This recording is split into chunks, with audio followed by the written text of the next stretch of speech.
Thanks for checking out this film review from the Dead Man's Party podcast. You could find our full archive of every unedited show if you subscribe to The Skeleton Crew on iTunes, Spotify, Podbean, or wherever you listen to podcasts. Be sure to support Dead Man's Party on Patreon. Link in the description. Enjoy the review. And tonight's show is somewhat unique and calls for a different introduction. This, as you may recognize, is a podcast, and the name of the show is Dead Man's Party. The July 4th Twilight Zone marathon was not quite satisfied this time around, just coming and going as it does every year. For whatever reason, it wanted to consume a random podcast that barely anyone listens to, and it did. On this particular July 4th of 2025, the rest of the television programs and movies simply disappeared. When the hosts tried to change the channel, all they got was a different Twilight Zone episode to watch. There was nothing else they could view and make a show out of for the end of July. The hosts knew after 2 prior attempts from Alex on the Skeleton Crew that a top 10 Twilight Zone show was cursed. But they were not about to let that stop them. You heard of trying to find a Martian and a diner? Of course you did. Who hasn't? Well, stay with us now, and you'll be part of an investigative team whose mission is not to find that proverbial Martian. No, they have another task that is even harder.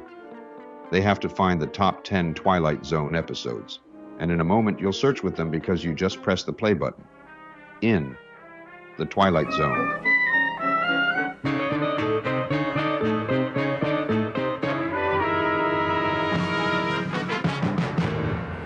That's right, you heard it from the man himself, Rod Serling. Thank you, brother, for introducing this show. This is a landmark show for Dead Man's Party. We wouldn't have it introduced any other way. This has been 11 years in the making, and we'll get to that. But I'm so excited to be doing the top 10 Twilight Zone episodes of all time. This is going to be a ton of fun. A long show. No doubt about 3 hours. You'll have to pause this one and put it back on and pause it and put it back on, but it's going to be totally worth it because we're all excited. So let's get started. Yeah, this has been a show that has been in the making for 11 years, believe it or not. The Skeleton Crew was supposed to do a top 10 Twilight Zone show in the summer of 2014. And this show, the Twilight Zone show, was one of the reasons the Skeleton Crew fell apart that year. Then we were going to do the show again in summer of 2023 on the Skeleton Crew, and everything fell apart once again, and it revolved around this show. So I said, hey, third time's a charm, and I'm gonna put this new great show at risk. There's nothing to lose here. No, just kidding. So I said, guys, what would you think about that show, the infamous show you've heard about that has never completed, and do top 10 Twilight Zone episodes ever? And Chris said, what show now? Yeah. And Ghoul goes, oh yeah, I heard of that. And I was like, this is going great. Hey, I'm a little more familiar than you let on. Just kidding. But no, we'll get to histories, and we have a special guest host to really round this show out. Like, obviously, I'm totally experienced with this. I've been watching it since I was 10, probably, 11, 12, whatever. These two guys are kind of like not as familiar, but we'll get to that. And Stephen Scott is joining us tonight because, Stephen, you are very familiar with this, aren't you? Yes, I am. Very familiar. What age would you say you started watching this? I was about 9 or 10 years old. And one of the ones that scared the shit out of me as a kid is in my top 10 list. Awesome. Now, would you say that you revisit this show more or less every 2 or 3 years your whole entire life since you were 10? Pretty much so. And I do have my favorites. And what I did was I bought my favorites off of iTunes, and I got them. So I can always just pick and watch several here, several there. I gave up on Paramount Plus because I had terrible reception and it'd always go out on me. So I decided to purchase them. at least the digital copies of the ones I really, really liked. Okay. All right, so Chris, what is your experience with the Twilight Zone? I'd never heard of it till 3 weeks ago. Yeah. No, so obviously I've always known of this show. I remember it being on reruns, obviously. Not that old. I remember it being on when I was a kid because I live about 100 miles south of St. Louis. So back in the early 80s, we used to get this channel out of St. Louis, KPLR, and they used to show a lot of old shows, Three Stooges, Abbott and Costello, Twilight Zone. And I remember being on, I just never locked into it. But then in 1983, when Twilight Zone, the movie, came out and it started showing on HBO, like in early 84, I watched it and I was hooked immediately on that movie. But Me for too. whatever reason, it never made me want to go back and watch that show. So up until less than 3 weeks ago, as we're recording this, I had only seen like 6 to 8 episodes of the Twilight Zone, and that was about 10 years ago on one of their New Year's Eve, New Year's Day marathons they do. I tuned in for one specific episode and then just decided to keep watching. So I watched 6 or 8 episodes, but that's all I'd ever seen up until this show. Yeah, I think most people's history revolves around 4th of July or New Year's Eve Twilight Zone marathons. That's really the only time I've ever seen them until DVD. Well, actually, I used to buy VHS tapes. They actually put 2 episodes on each tape. And I bought, well, I don't want to say. It's kind of my list. So I bought 2 of them. That's crazy. They only put 2 episodes on a tape, though. That's 50 minutes. They did that with Star Trek too, and Well, they did it so people like us would just keep buying tapes. Exactly. Yeah, They're like, well, fuck it. exactly. We're not going to put 4 on a tape when we can just put 2, and they'll have to buy 2 tapes. Yeah. Yeah. So, Ghoul, what is your experience with the Twilight Zone? Obviously, being way younger than all of you, my obvious first experience was the movie from '83, and that was only because of older cousins and siblings having it on, like when we would be together or whatever. It would be one of those ones that would come up. But I remember after that, when I was growing up, probably like in the mid 2000s, there used to be this channel on Verizon called, I think it was like Chiller or something like that. Yep. Yeah. I remember that. Yeah, and they used to show the 80s version a lot.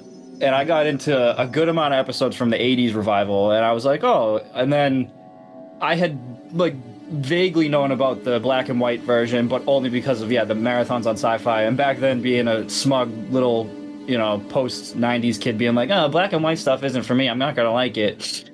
And it wasn't until, and then since growing up, I've seen a few of the classic like episodes of this show, but it wasn't until back in April when I was in Florida when I went on the Hollywood Tower of Terror ride. And I know that's not a story. I know that whole thing is made up for the Twilight Zone for that theme park. But just the atmosphere and the vibe of when I went this time, like the music that plays and just like the story they give, I was just like, fuck, like this is like a whole atmosphere that I really want to get into. So as soon as I got home from Florida, I got a subscription to Paramount Plus and I started slowly getting through it. I was going to go season by season, which I'm still planning on doing, but I got through most of the first season, and then when you said we were going to do this, I had to go through all like the hit episodes, and then I went through and found a lot of episodes just based on their description that I was like, oh, this sounds interesting, and a good number of them made it into my top 10, so I do plan on rounding out and finishing the series in full, slowly but surely, but yeah, pretty crazy jump around as far as like my introduction and history with it, so I'm excited. Well, before we get to our top 10, I just want to put this out there. A lot of times, and this is even in regular podcasts, I don't think people ever understand the efforts it takes to get to the finished product you hear every Monday. Unless you're exploding heads and you just hit record and put out whatever you record. This was always a production. I always do production stuff. Whether you hear the background music from the movie while you're hearing us, and then you hear 2 hours of a 4-hour recording, and it's all the best stuff. I don't know what the hell happened to the other 2 hours. and all that kind of stuff. This goes above and beyond. So, a little peek behind the curtain. We were going to do My Cousin Vinny this week, but we couldn't record for 2 weekends in a row because it's July, everyone's doing stuff. And it just dawned on me because I guess 4th of July was coming up and I knew that I do Twilight Zone marathons, and I said, we have 3 weeks of nothing to do at all.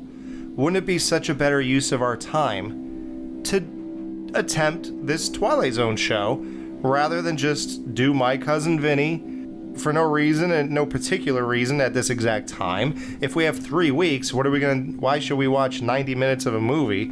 Let's put that time to use, So I threw it out there to these guys. They agreed to do the show. The way we had to condense this is I basically know all the best episodes because I've watched these marathons year after year after year, and I know the ones they play. And I know that there's a few strays here and there that get thrown in there, but I do know the best episodes. And I know what these guys' tastes are, and I know what they would think are bangers compared to the, that wasn't that great.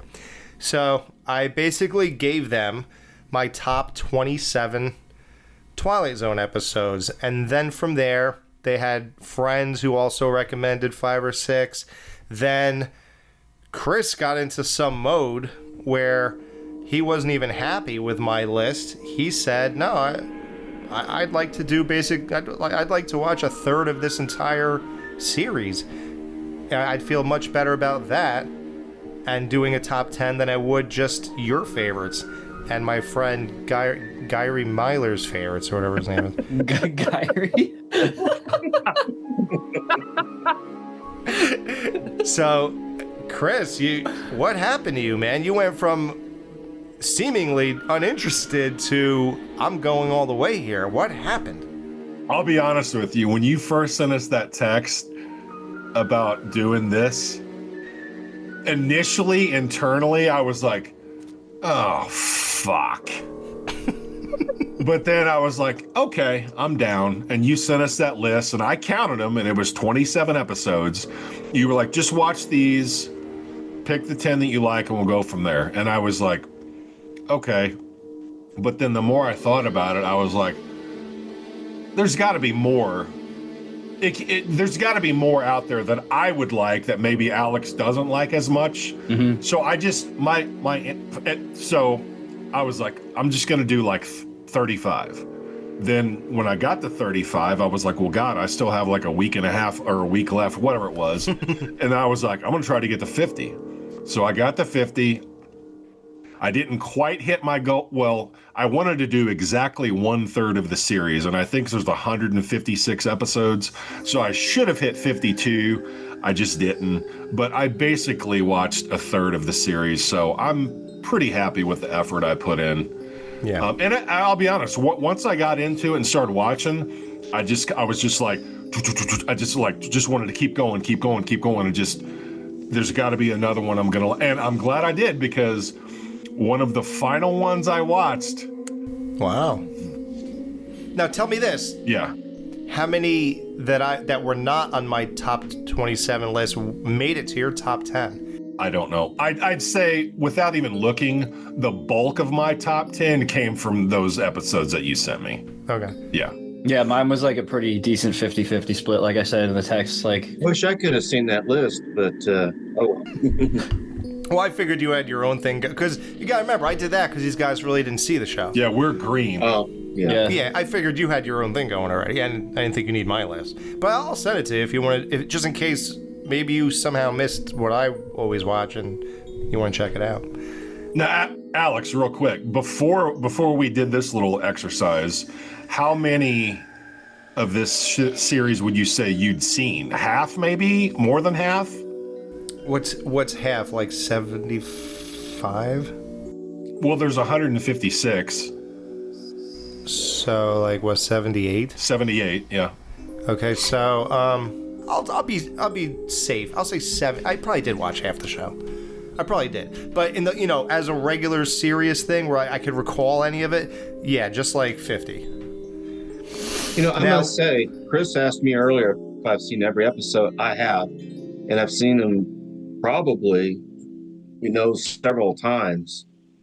Maybe, well, anyhow, I will say that, when you find the ones you like, that's the ones you watch. And there are some duds. And I didn't rewatch those. And I don't know if any of these other guys any of you got into the reboots that they tried in the 80s. I like the one in the 80s the best. I saw a few in the 80s. Yeah. So when the mid 80s one came out in 85, I was 9 years old, and I did tune in for sure for that first season. And there's that one. Did you watch that, Steven?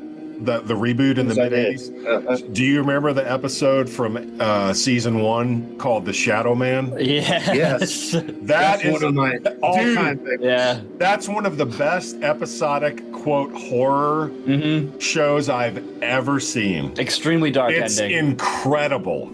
Yes. Don't say anything because I want to watch it now. I don't recall it. Oh, dude. I'll find it on. I was gonna say it's on just YouTube. Type in Twilight Zone, The Shadow Man. Okay. Supposedly it's the greatest episode, guys, of the 80s series. Oh yeah, of the 80s. Of Yeah, the 80s. it's fucking. I love the one with Morgan Freeman and all those guys playing poker and they play with the devil. Yes, that's another good one. Yeah, that's a great one. I don't know that one. That's really good. And Adrienne Barbeau dealing with a demon. Really good. That's my woman. Yes. Did you guys ever see when? I met her. I met her a few years ago. Oh, wow. Yeah. Mm-hmm. Oh, you're sounding like Alex now. Oh, I met her. I met him. Do you have a picture that you're going to put in the background? I could do that. I did that one time with the guy from Titanic. So, yeah, well, and Ghoul, I'm dying to know, what is your effort these last 3 weeks? What did you do exactly? So, like I said, I had already crushed a good amount of the first season just watching it, so I had a good amount of those under my belt. But then I took your list, and then Threw it in the trash. I was like, "This is garbage," and This guy's taste is horrible. it's awful. So I took yours, which did shape a good amount of my 10, and then I was like, no. But then I went, you know what? This was like, it was when I was texting you guys. Was it last weekend or? And I was like, no. I was like, this is just gonna be derivative and like lame if I do this. So I was like, I went through, looked at episode descriptions, and kind of just a little icon preview of it on Paramount Plus, and I was like, fuck it, let's do this. And like the blind spots or the strays, as you call them. And I ended up liking just about all the ones that I ended up watching of the strays. Wow. And So you bumped mine out then? You bumped 5 of mine out? basically, yeah, but I think I came up with a list that is like, what's the word I'm looking for? Is like resonates with me, how I feel about the show. So I think as far as my taste goes, I think you might be shocked at what my number one is. Oh, look what Steven did. He has him and Adrienne Barbeau in the background. Dude, I would still marry that woman looking the way she does right there. How long ago was that? That was about a year and a half ago. Oh, wow.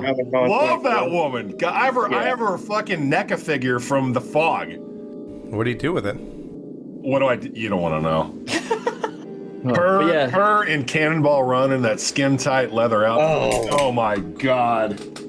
Driving the hottest car of all time. Yeah, I sprained my hand after that movie.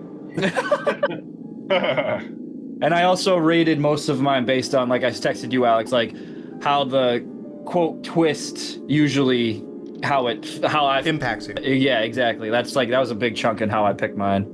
Yeah, that was half of it. The twist. Right? Yeah, that's like what you watch it for, really. There are some twists that the twist alone makes it go on to my top 10, even if the entire episode's not that great. Agreed. Mm-hmm. And the episodes that didn't really have a quote twist were kind of disappointing, even if the rest of the episode I was like, this is okay. But then if there wasn't some big like, whoa moment, yeah, exactly. Yeah. I was like, oh, okay.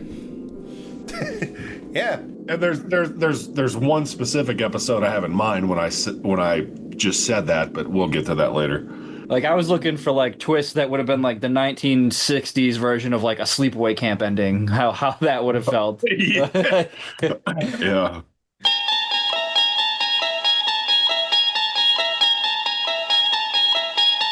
You unlock this door with the key of imagination. Beyond it is another dimension, A dimension of sound. A dimension of sight. A dimension of mind. You're moving into a land of both shadow and substance, of things and ideas. You've just crossed over into the Twilight Zone.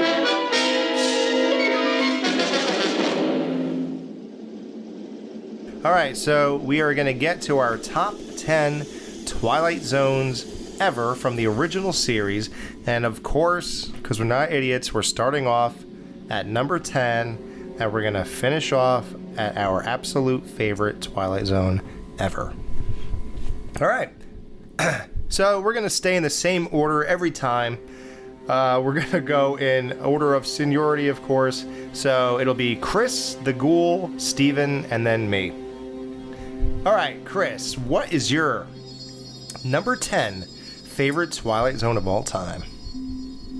I will go from season 2, Nick of Time, starring William Shatner.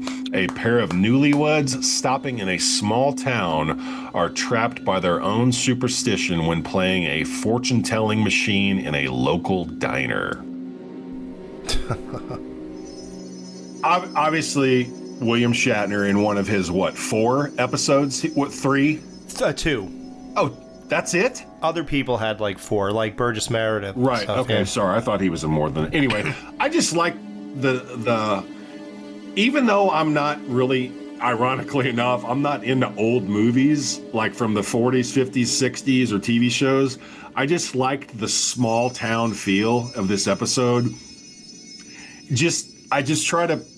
And when I watch this stuff, it's almost like it makes me want to live back in that time when stuff was so much simpler, when you can just start walking down the street. Oh, I have no time. Or we got 3 hours to burn. What am I going to do? Well, let's go to this cafe and just sit here. And what's amazing about it is that it leaves you wondering when it's all over, did this thing really predict the future? Or was it just him and his neuroses? Right, them reading into too much into what the cards were saying. Yeah. Well, I guess I'll just pull this out now. Yeah, go ahead. I knew it was coming. You have it? You have it? Oh, that's awesome. Oh, yeah, I have a Mystic Seer. Oh, that's awesome, dude. Yeah, it works and everything, yeah. So if you put a penny in that thing, does it spit out a card? Oh, yeah. No way! Are you serious? I think I did it and posted it on the... Wow, this is like 10 years ago. On the Skeleton Crew group page, I would ask it questions about a future show, and I put the cards in order of like how it would fit my thing. Oh. Yeah, it was funny. But no, this is an amazing episode, dude. William Shatner's performance, you could tell that he was going to go on to big things after this. I think he had 6 years later was Star Trek.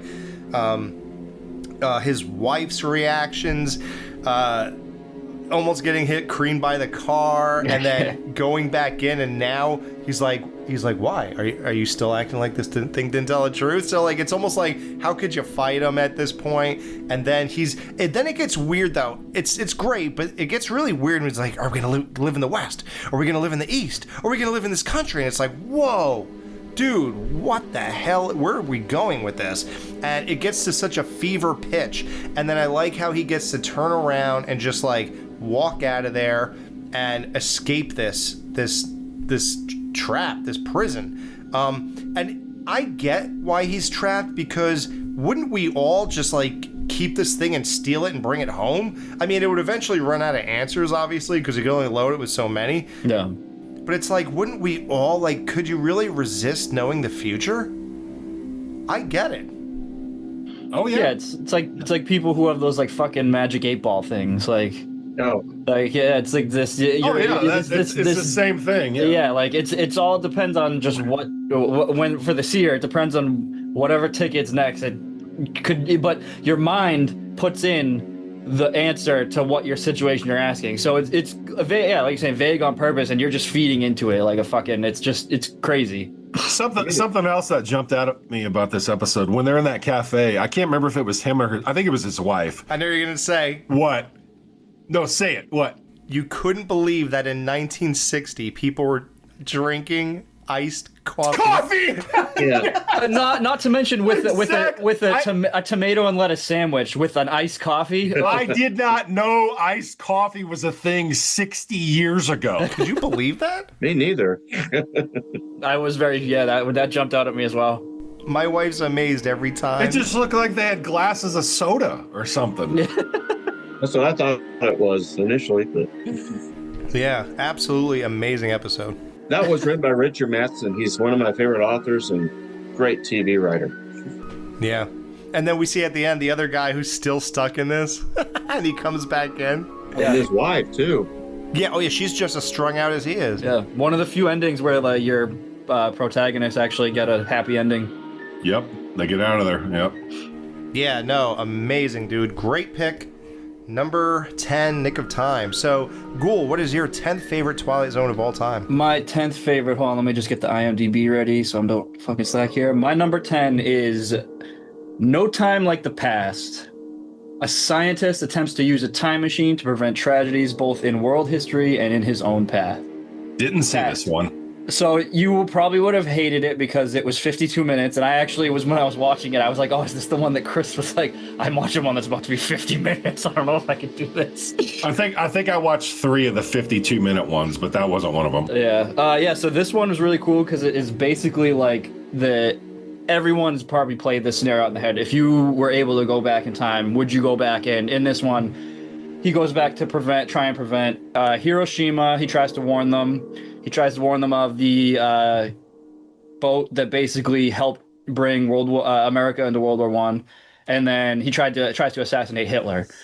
And I feel like especially that is probably like, oh, if you could go back in time, would you like kill, like fucking even Marvel asked that question in fucking Endgame. Like, so it's an age-old question. And then he decides that in this life, like current life isn't for him. He's just tired of it because he can't change it. So he might as well go back and live an idyllic life in the late 1800s in some random town that just seems peaceful or whatever. And then there's a tragedy there that he thinks he might be able to prevent, but then he ends up being actually the cause of it. And then eventually resigns himself to being like, instead of like the past is meant to be the past, what happens is meant to happen. So he says, fuck it, goes back to his time and says, can't change the past because it helps like where we are, but he's going to do his best to try and help improve the future, which I think is a really cool message, especially for this time. So, yeah, I like this one a lot. Do you think if you yelled to everybody boarding the Titanic that it's going to sink and hit an iceberg, you think that they would really listen to you and not go on it? I think 1 or 2 people would, but no, that's actually how it's kind of like Final Destination and the very first one. Right, yeah. He's freaking out, and then the girl decides to get off just because she's like, oh, this is a little weird, and then she gets off, and then obviously her life is spared. It's like that, like just enough like people like are like doubtful enough to be like, oh, he sounds like a fucking lunatic, but then you're like, that grain of salt, that I would probably be the one to get off because I'm like, I'd get off. You never know, you know? Yeah. Well, so it's called No Time Like the Past? Yep. I haven't seen that one in ages. I may have to watch it again. Yeah. Hey, I think it's one of the later seasons. Yeah, season 4, that was the hour when they switched to an hour. Yeah. I like that, Ghoul, because now when we're done, I have a few more to watch for this show. Cool. Yep. I hope you all say a lot of things I don't really recall. Our special guest host, Steven Scott, what is your 10th favorite Twilight Zone of all time? Season 2, episode 29, The Obsolete Man. In a future totalitarian society, a librarian is declared obsolete and sentenced to death. And that's one of the several with Burgess Meredith. Yeah, one of 4, I believe. He's a librarian, right? Right. And he likes his books, and I think this was a play off Fahrenheit 451, which Ray Bradbury wrote about 10 years earlier.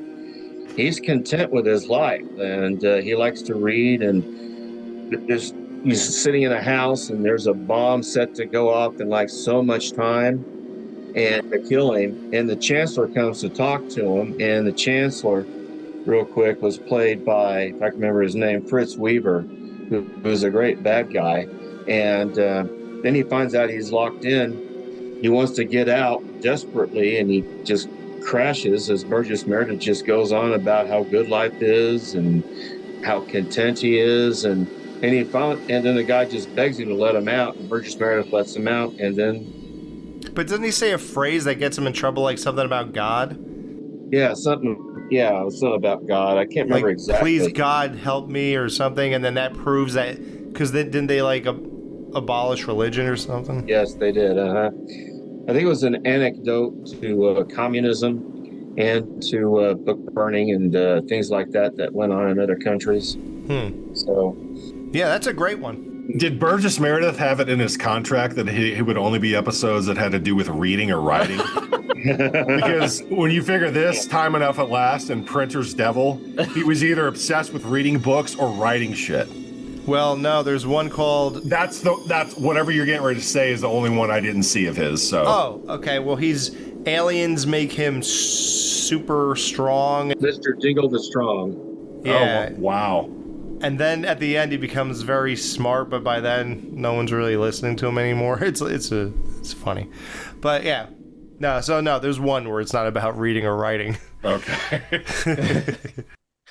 But I guess you could say that Strongman one, that's a prelude to his role in Rocky. Yeah.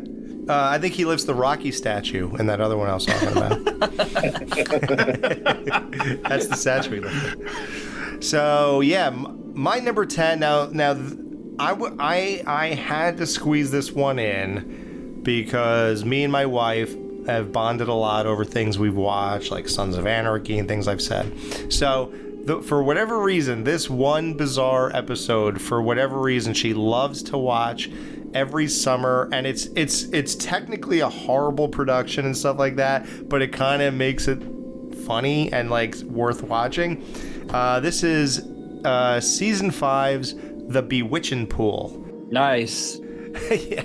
So, two children escape their bickering parents through a portal in the bottom of their swimming pool to a magical land watched over by a kind, creepy old woman that the children call Aunt T. Aunt T. This is a strange episode. The production's terrible. The girl's voice is overdubbed by like a 40-year-old woman. It is. Yeah, that one's tough. Yeah, I was like, why won't you leave us alone? I was like, am I crazy or is that an adult doing that voice? It's an adult.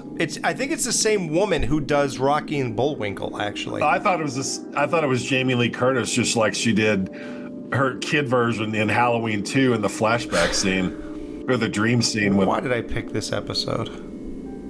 I gave him this. I gave him the alley-oop. I don't believe it.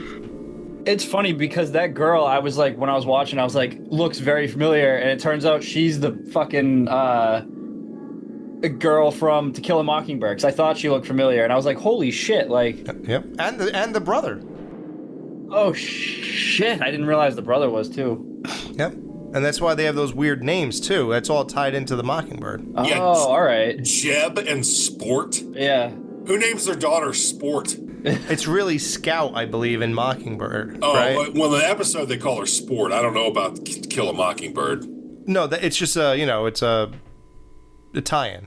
Oh. Yeah. And it was her real voice. I was going to say, Yeah. hopefully she used her Yeah, real she spoke voice. like a real person, for sure, yeah. But when they were in Aunt T's little hut there, she had her real voice, and I didn't see anything wrong with it. But then they're saying, for whatever reason, there were tons of noise or something during the filming by the pool. And then, this girl overdubbed her own voice, but there were even problems with that. It's like, especially since like this time, like dubbing wasn't anywhere near as good as it is now. I shouldn't even say that it's good now, but The timing was okay, but But it was the dubbing was still better than it was like in Bloodsport and Kickboxer. now I show you a trick or two. That dubbing issue will come up in one of my runners-up or honorable mentions. Yeah. No, I think it's a cool episode because just the little kids escaping parents and the whole horrible life situation they have going on, and the fact that it's a pool in the summer, which I love. I'm not, obviously we'd all love to do something like this. I don't think we go to that creepy Aunt T's place or anything like that, but I think... Yes, she can halfway frost a chocolate cake. And have you do chores. Yeah, sounds great. Polish shoes. Wow. Can't wait to come back here. bunch of fucking leprechauns. I didn't hate this one. No, it's It has, it's like, again, one of the happier endings, I guess. Yeah, they get the hell away from the few. parents. Yeah, those One of fucking the very few. scumbag parents. Right. Okay, so Chris, what is your 9th favorite Twilight Zone of all time? My number 9 pick from season 3, To Serve Man. An alien race comes to Earth promising peace and sharing technology. Linguists Michael Chambers, Patricia Brody, and their team set out to translate the aliens' language using a book whose title they deduced to be To Serve Man. So there's a few things I like about this episode. I always like alien stuff to begin with.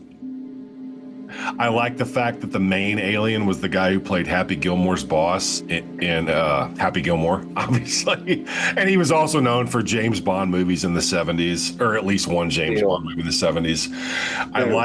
I like how they try to say, you know, they're coming in peace. They're going to teach them how to grow crops in like this deserted land and stuff and all this other stuff. And then you find out that the book that the humans are trying to deduce the whole time is actually a cookbook, a recipe book to share how to cook humans and eat them. Well, that's why he wanted them to eat better. Exactly. So, yeah, just, I don't know, all of that I thought came together at the end really, really good. So that's one I had never seen before, so I really liked that. Oh, yeah. Yeah, that one was one of the ones I was like midway through all the ones watching like last Saturday, and I was like a few shots deep into that ending. I was just like, fuck. Yeah. I think you texted us. You were like, dude, that ending. Holy Yeah, crap. I was like, I think I had to take a break after. I was like, dude, this is too much. Well, I'm sure you recognize it from a Simpsons parody and one of the Treehouse of Horrors. Oh, the first Treehouse of Horror. It was the first one? Hungry Are the Damned, yeah. Okay, I didn't remember it was the first one. I always remember. Oh, yeah. I remember seeing that episode and thinking, oh, Preserved Man from the Twilight Zone. They did tons of Twilight Zone parodies in the Treehouse of Horrors, and they're all done perfectly. It's amazing. I also just think this alien, the guy who, the way he looks like actor Michael Shannon. After you texted us that the other day and I looked at that picture, I was like, oh my God, he looks just like It's like Michael Den Shannon. Ringer. It's crazy. Yeah. He really is, dude. I never thought about that, but you're right. Crazy. It looks like Michael Shannon with a big head attached to it. Wow, you're right. Not the first time he's played an alien because he was Zod in those other Superman movies. Yeah. Right. Wow. Yeah, I love how he just has that blank, like, high as fuck stare all the time. Emotionless, yeah. Emotionless, and that voice comes out, which you would all recognize from, I should have wrote it down, but it's the Genie episode where the storekeepers have they find a magic bottle or lamp or something, and a genie comes out and grants them wishes, but they're all cursed wishes and stuff like that. Yeah. That genie is the voice of of the Kennebec. Okay, I'll have to watch that. That's one of the episodes I didn't get to. Yeah, and it's cool to see the guy talking and hearing that voice. That's cool. Yeah. You know what? One that always bugged me, though, was Michael Chambers when he's up on the alien spacecraft and he asks, what time is it? I'm like, you're worried about the time? Yeah, you're getting on an alien spaceship, yeah. And they're just loading these people into the ships and going and never coming back, and no one seems to pick up on that. Like, how soon into this happening did they discover it's a cookbook, and how many people were exposed to that knowledge, right? Like, he just puts them up there, the woman screaming, they don't seem to subdue her or throw her on the ship too, and then make sure everybody else gets on. We don't really know, like, what happens after that. It's kind of weird, but I guess it's one of those things where it doesn't matter because it's such a jaw-dropping ending. You're not really supposed to think that far. Right, yeah. Yeah, that's what it really is. So, yeah. I've always wondered if that was like a precursor to the V series in the 1980s, if you remember that. It came out in like 83. It was about aliens. I remember being on, but I was like 7 and 8, and I saw it the one time. I don't really remember Even like what the plot was of that show.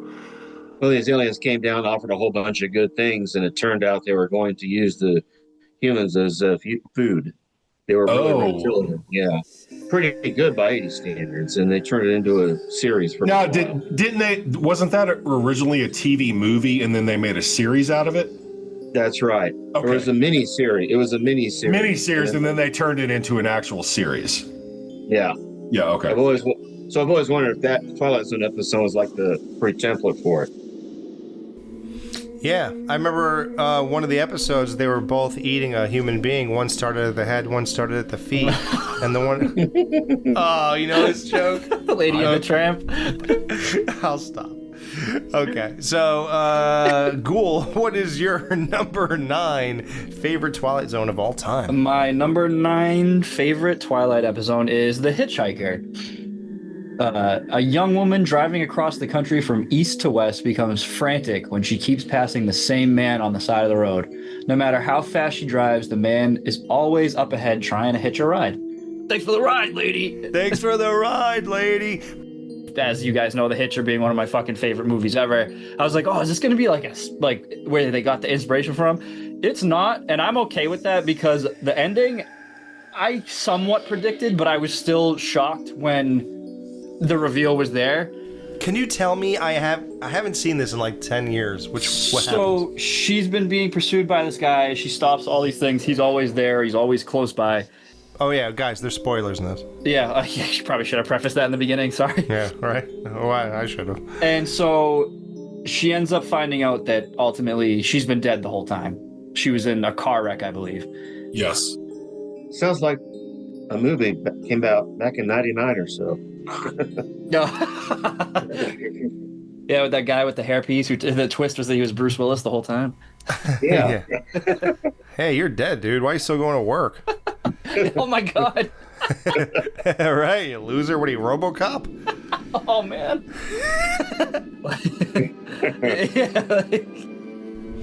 All right, Steven, what is your number 9 favorite Twilight Zone of all time? Well, mine is also To Serve Man, but since we've already talked about it, we need to move on to you. Wow, To Serve Man. You hear that, Chris? You're not alone. Nice. Great episode. Great episode. My number 9 favorite Twilight Zone of all time is Season 2's The Silence. Annoyed by a fellow country club member, Jamie Tennyson's constant chatter, Colonel Archie Taylor bets $500,000 that Jamie cannot be completely silent for 1 year while living in a glass enclosure in the club's basement. Now, that's what I want to talk about. I'm glad that somebody wrote this in the synopsis because this episode is so funny. We act like all he paid him to do was shut up for a year. No, not really. You paid him to be a prisoner in a 15 by 15 glass room where you can't beat off, you can't watch TV, you can't do anything, you can't have sex with a girl. Can I ask a question? So this was a glass enclosure basically built in the middle of a larger room, right? Yeah, of their club. Where's his bathroom? Where did the plumbing come from? That's the first thing I thought of. How did they install plumbing for him to use the toilet? Does he get to leave and go to the bathroom in the club and somebody escorts him making sure he shuts up? Like, there's so many questions here. And again, and the obvious, the big twist ending is that he severed his vocal cords. Now, he at this time is 38 years old. Now, in real life, I just did this for fun. In real life, the actor died at 74. So he would have not been able to speak for almost 40 years. The bet that they made was for $500,000, Which is the equivalent of $5.3 million today. Oh. Now, it seems like a great offer. But if you can never speak again... Well, that's his choice, though. Well, yeah. Like he can't even talk to himself. Like, no, that's crazy. And now, listen, the only way you'd obviously fail, unless you somehow are dumb enough to just talk to nobody for whatever reason, is if you like talked in your sleep. Does that count? Like, there's so many questions here. But again, regardless, it's such a bizarre premise because he's a prisoner for a year. Yeah. Yeah. On top of everything else. What about sneezing? If he says like, "Achoo," does that count? No, seriously. Like, You also missed something else too. Once you get to take a shower. That's what I'm saying. The plumbing. How did he get water in there? Sink, toilet, plumbing, all that shit. All that. Mm-hmm. Yeah, it's definitely one of those things. Don't think about it. Just think about this show, and that is it, right? And like again, that's going to happen a lot in Twilight Zone. There's so many things. well, that's the thing too. Is like you literally have to take the term Twilight Zone as if he entered the fucking Twilight Zone. Like it's just how it is. This is where it exists. Yeah, it exists in a vacuum. So I can make that bet with some former students and maybe a coworker or two. Now, I'll say this. It's a strange entry into the Twilight Zone because there's nothing that makes this anything more than a straightforward tale. You know? It definitely has a twist, but it doesn't appear to take place in the Twilight Zone. It's just a guy making a bet, and then a guy going to an extreme measure to win. And then the guy doesn't have the money. I will say, though, I did not see that twist coming, and I was like, legitimately like, whoa. Oh, God, yeah. And the way he pulls the ascot down, and then that weird, like, his, like, the way he keeps moving his face, it's so weird, and he's glaring. That scar. Yeah, and how about one of your buddies is in that episode, that old prune face dude? Mr. Smithers. From the... Penny for your thoughts. Penny for your thoughts, yeah. Yeah, amazing. That guy appears in Penny for Your Thoughts. That guy looks like he's like 95 and he was like 40 back then. And he lived another 15 years after this, just so you know. Crazy. That's amazing. I love that guy. He's great. His hair's always just looks like he got out of bed. It's like going everywhere. It's great. And he's in Piano in the House, another amazing episode. Yep. And he smiles in that one, which is really disturbing. All right, Chris, what is your 8th favorite Twilight Zone of all time? Coming in at number 8 from season 2. This is Eye of the Beholder. Wow. A young woman lying in a hospital bed, her head wrapped in bandages, awaits the outcome of a surgical procedure performed by the state in a last-ditch attempt to make her look, quote, normal. This is one of the 6 or 8 episodes that I had actually seen before, like a decade ago, so I knew where it was going, but this time I really appreciated the editing, the framing, the blocking, the shadows that they used to conceal the, quote, normal people's appearance. Oh, the shadow is amazing. But yeah, before the big reveal at the end. It's astonishing. The ending, basically, I mean, it's awesome. Yeah, it's amazing. Because the first time I watched it like a decade ago, that's not how I expected it to end. That's a good choice. It didn't make my list, but it's a banger for sure. It's iconic. It's probably one of the top 5 iconic episodes of Twilight Zone. Everyone knows this. I would agree with that. Yes. Yeah, absolutely. Now, listen. Acknowledging that, does that mean I threw it on my top 10? No, because trying to be unique without really sacrificing my true thoughts. Hey, yeah, like we're saying, this is our personal top 10. We're not. If we were gonna do a top 10, we just go find the top 10 on a list and we just do those, and that just exactly. Yeah, Yes. That's not fun. Right. Just because I know it's great, it doesn't mean it speaks to me on a level that other ones don't speak to me more. Right. Or less, or whatever I'm trying to say. Yeah. You know. Right, and I obviously knew it was considered one of the all-timers because the only time I saw it was in a marathon, which they only show the, quote, best ones. But this just fell in my top 10, so... Cool. Yeah, great pick. Iconic as all hell. Ghoul, what is your 8th favorite Twilight Zone of all time?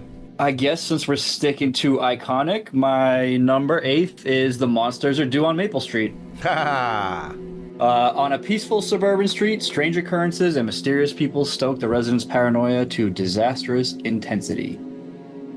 And this one is... There isn't really the twist because... I mean, we've all seen this one, right? Because I was going to say, if we don't want to spoil each other... Yeah, I think everybody... I was going to say, this Chris one's... Chris saw it. Yeah, this one is like... It's the paranoia aspect of it, and they just start turning on each other so quickly. And then the ending of them, the aliens were just testing them the whole time, basically like, yep, there's there's Maple Streets everywhere. Everywhere. I'll tell you what, though. I think the alien ending kind of always feels out of place for me. Oh, really? It always feels tacked on. Now, I wouldn't mind a supernatural situation where those things were just happening out of our control, like cars starting, houses going on and on, but us not even knowing why. Right. And you would almost wonder if there was a higher being doing this, but not seeing two asshole aliens just fucking around with people. You know what I mean? Like, I wonder if it would be cooler to not minimize it so much. Yeah, like, yeah, You know? I guess you could say they went very literal with it to the ending. Yeah. And it's funny because this is the one I texted you guys that I must have seen this as a kid at some point, because I had a dream very similar to this way back in the day where I was in a black and white old school neighborhood and people kept accusing other people of not being aliens but being bugs, like bugs inside human skin. But yeah, so I must have seen this one at some point when I was a kid, and it just like put its way into my subconscious, because then I had a dream like that, and literally in black and white too. I don't know, it was one of those dreams that you remember for the rest of your life, you know what I mean? Was Andy Griffith in your dream? I will say this is one of the few that I had seen before, so I knew it was considered an all-timer. Yeah. But I rewatched it this time. I'm not trying to be a prick. I don't understand the hype behind this episode. Not that I thought it sucked. It was it was fine. Yeah. But I was just Googling a lot of like top 10 Twilight Zone lists just to see It's what always people, there, right? It's always in there. the top 3, sometimes number 1. I just don't get it. But I will say, watching this episode, as much as I love technology, obviously what we're doing right now, it made me long for like a time where you can just go back and there's no internet, there's no cable television, there's no text messaging. I mean, you just live in your house, and if you want to connect with somebody, you got to go outside and do something. Yeah. And like all these people just out on the street washing their cars and doing whatever. Kids playing outside? What? Yeah, it just seems so cool and simple. Not that I necessarily want to go back and live in that time, but I would love to experience that. Right. Oh, yeah. Now, Steven, you're really good at finding the nuances of things. How would you explain to Chris why this is a masterpiece, and like how it kind of shows the flaws in mankind, and how as soon as something happens, we have all these assumptions that we just turn and get scapegoats and things like that? Like, how would you explain to him why this is so great? Well, because it does show that what motivates most people is fear and greed. Most people are motivated by that. Mm-hmm. And it was part of an experiment. And, we lived at that time in the 50s, we had conquered Nazism and fascism, and we think we're a great society. We think we're becoming a better people. And then this really just nailed that, turn it on its head, showing that no, humanity really hasn't changed over time. We're still ruled by fear and greed most of the time. Right. And these people are neighbors for years. They know each other inside and out, and they totally turn on you on a dime. Mm-hmm. It's kind of like we wonder how those Nazis obeyed the orders, like in the concentration camps and things like that. Studies were done showing, yeah, actually most people would have done that. Right. It's wild. Yeah. Mm-hmm. So great pick, Ghoul. Thank you. Steven, what is your number 8 favorite Twilight Zone of all time? This is probably my oddest choice. It is season 3, episode 14, 5 characters in search of an exit. An army major awakens in a small room with no idea of who he is or how he got there. He finds 4 other people in the same room, and they all begin to question how they each arrived there, and more importantly, how to escape. And this is a very eclectic one, very odd, because these characters include a clown, a bagpiper, a dancer, and a bum, and of course the army major. The army major is the only one who's really trying to get out. The others have kind of accepted, hey, this is our fate. This is what's going to happen to us.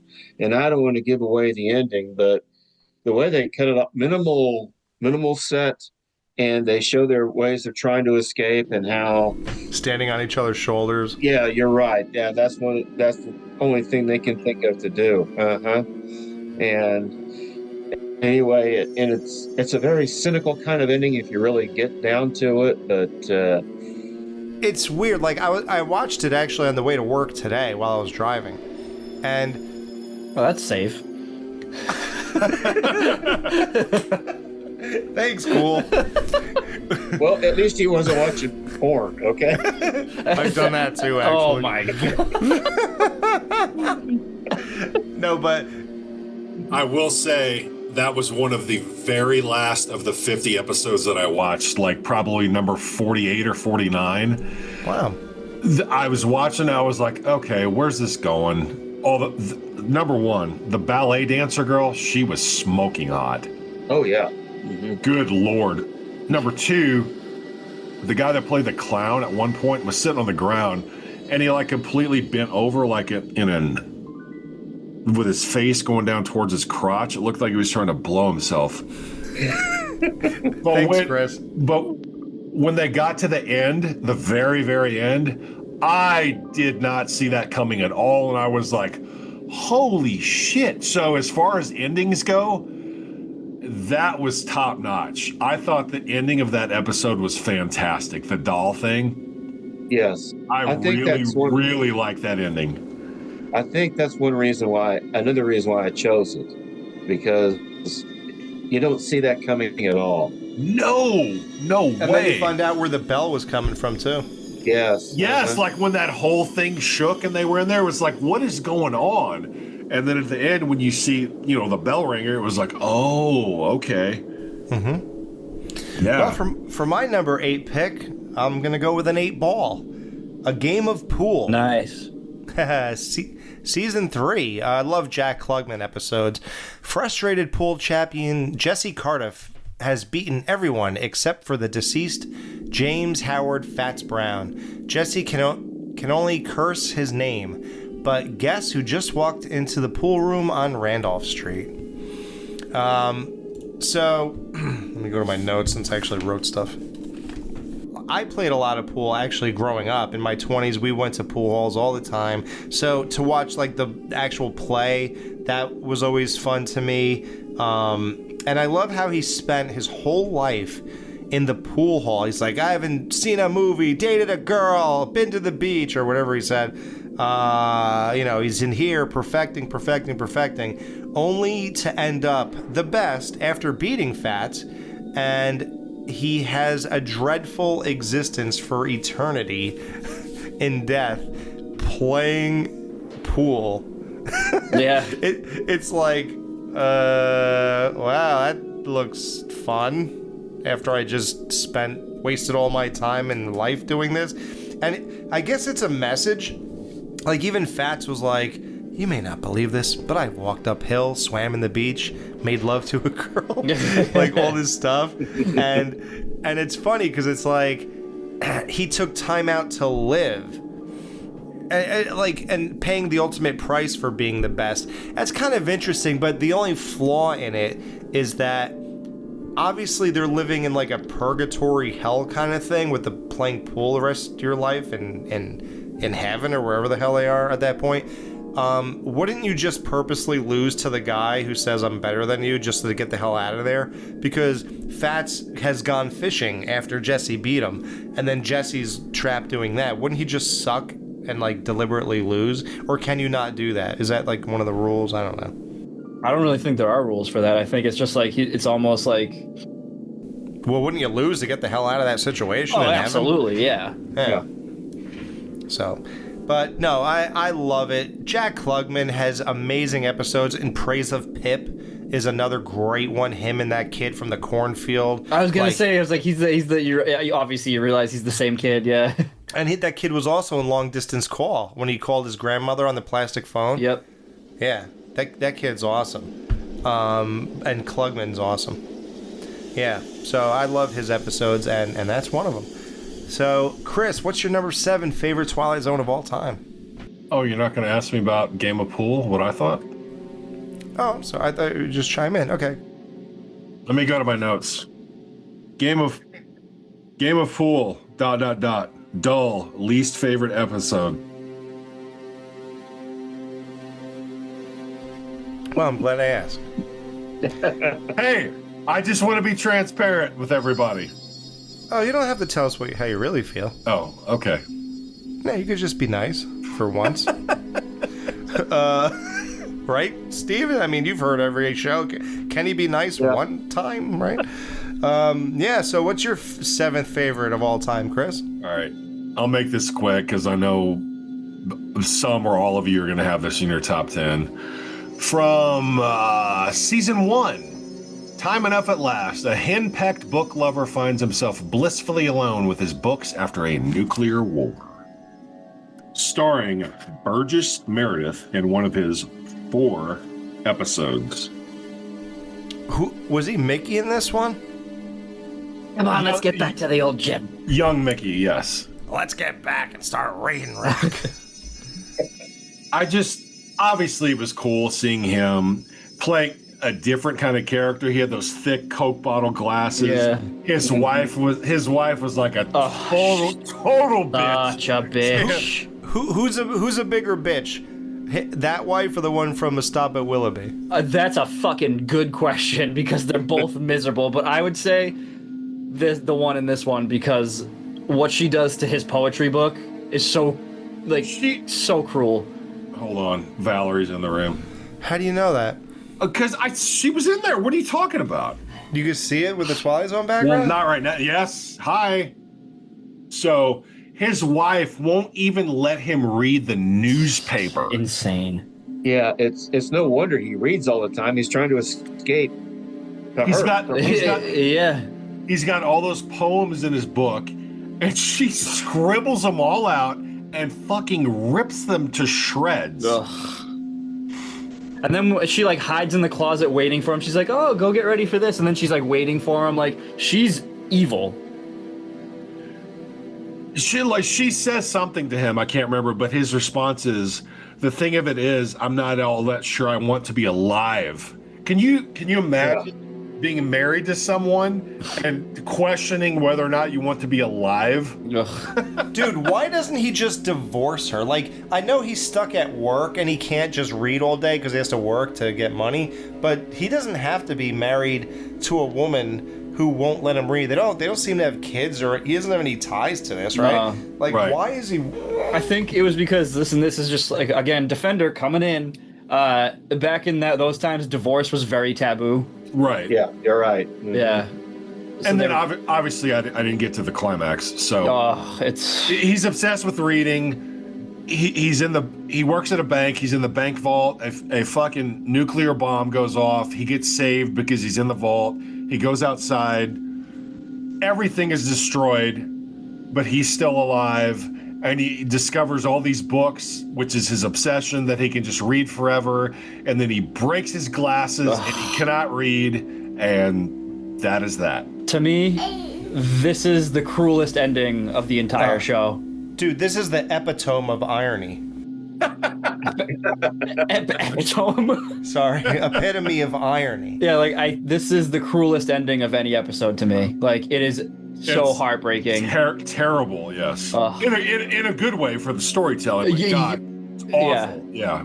I like how quickly he gets over the fact that everyone's dead. Wouldn't you? Yeah, that was one of my questions. Is the entire planet gone, or is it just the United States? Yeah. Or like, what's going on? Because it makes it seem like he's the last human on Earth. Yeah. Right. Yeah, how big was this bomb? Right, and why would the offending party shoot the bomb if it was going to blow up the entire world? Right, yeah, exactly. And here's you talked about being one of the saddest endings, and I don't know what it is with me, but when I see a character in a movie or a TV show and their glasses are broken by somebody else or they break them themselves and then they can't see. Oh, like in Christine? God damn it, Alex. You motherfucker! I was just going to say that. That's a great example. I just always cringe. Buddy Rapperton. Yeah. Would that be cooler if Buddy Rapperton broke his glasses in this episode? No, but I just cringe for people who cannot see without glasses. My brother's like that. If he loses his glasses, he can't see. He has. It's like it's a way to cripple them. It's messed up. Yeah, it's no different than people who can't hear unless they have hearing aids. Yeah. What? Why didn't this guy just like feel around the rubble until he got to a lens crafter and then just picked out a pair of glasses? Yeah. But you're saying that wasn't very common back then. It was very, very difficult to get a pair of glasses. They were a lot more expensive. I would have felt around for a gun that works and finished the job.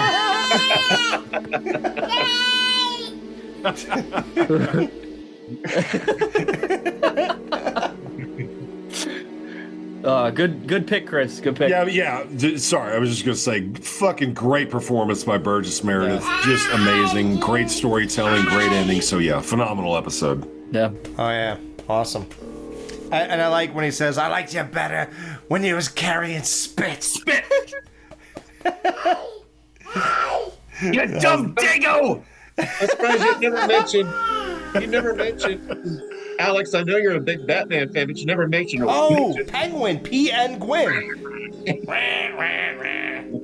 Yeah, P.N. Gwyn. That won't be the last Batman Young reference Gwyn. in this episode. Yeah, one of his aliases, Ghoul, was P.N. Gwyn in one of the episodes. That's so stupid. Yeah, good. That's amazing. Ask her what her number 10 is. Oh, Valerie, what's your...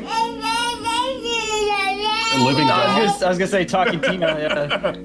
Is Talking Tina your favorite Twilight Zone? No, don't grab the mic. I'd love it if she turned to you and said, "I'm going to kill you." All right, special guest host Valerie is gone for the rest of the episode unless she wants to really tell us her number one. Great pick. Ghoul, what is your number 7th favorite Twilight Zone of all time? Going with another icon. My number 7 is A Stop at Willoughby. Wow. You are the man. Tired of his miserable job and wife, who isn't, a businessman starts dreaming on the train each night about an old idyllic town called Willoughby. Soon he has to know whether the town is real and fancies the thought of seeking refuge there. Can I stop you before you even start? Yes, go for it. Why did you start this the way you just did? And say, speaking of iconic. Because this is one of the ones I've seen, and I've seen everywhere. I think, honestly, this is probably the most Twilight Zone reference thing I've ever seen. Wow, I'd never even heard of this episode before. Really? No. How did you see this, Ghoul? So about... He had those VHS tapes back in the day that had 2 Yeah. episodes.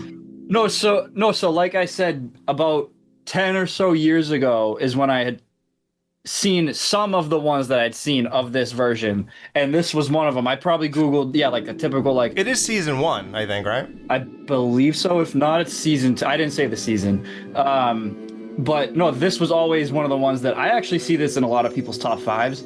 And wow, one really? of my best friends, my buddy also named Gary, he always talks about how this is like one of his favorites, or the best ones that he's seen. You're kidding. Am I wearing clown makeup? Let me see. Are you one of those 5 In there, yeah, looking for an exit? looking at No, this has been always one of the ones, and people always say they're looking for their Willoughby. Like, you're just looking for... No, I'm happy to hear this. I just didn't know that. And, this one is like, I mean, everybody can relate.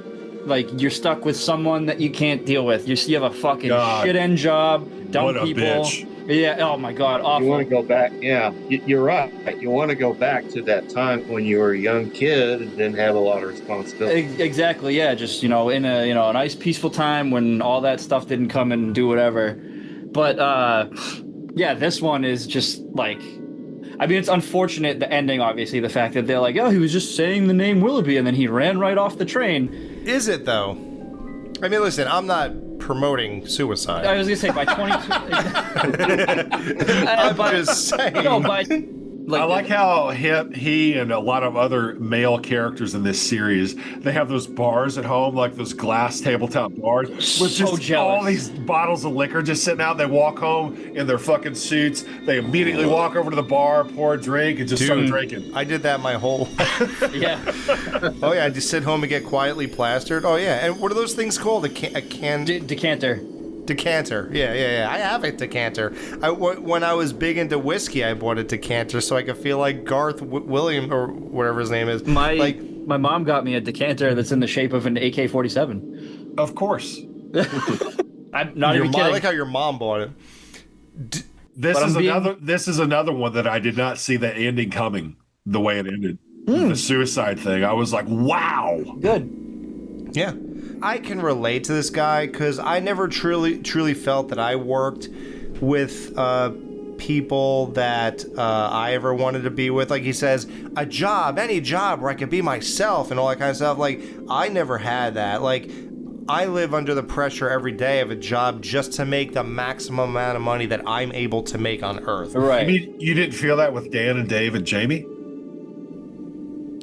You know, it's funny you say that because unpacking a lot here. Podcasting is my way of a job where I could be myself. This is my Willoughby, yeah. It is. No, honestly. And I thought of that before you said that, Chris. It's funny that you mentioned that because I actually said this was my creation of that want. Mm-hmm. Instead of jumping off a fucking train, I figured I'll start a podcast. Slightly healthier.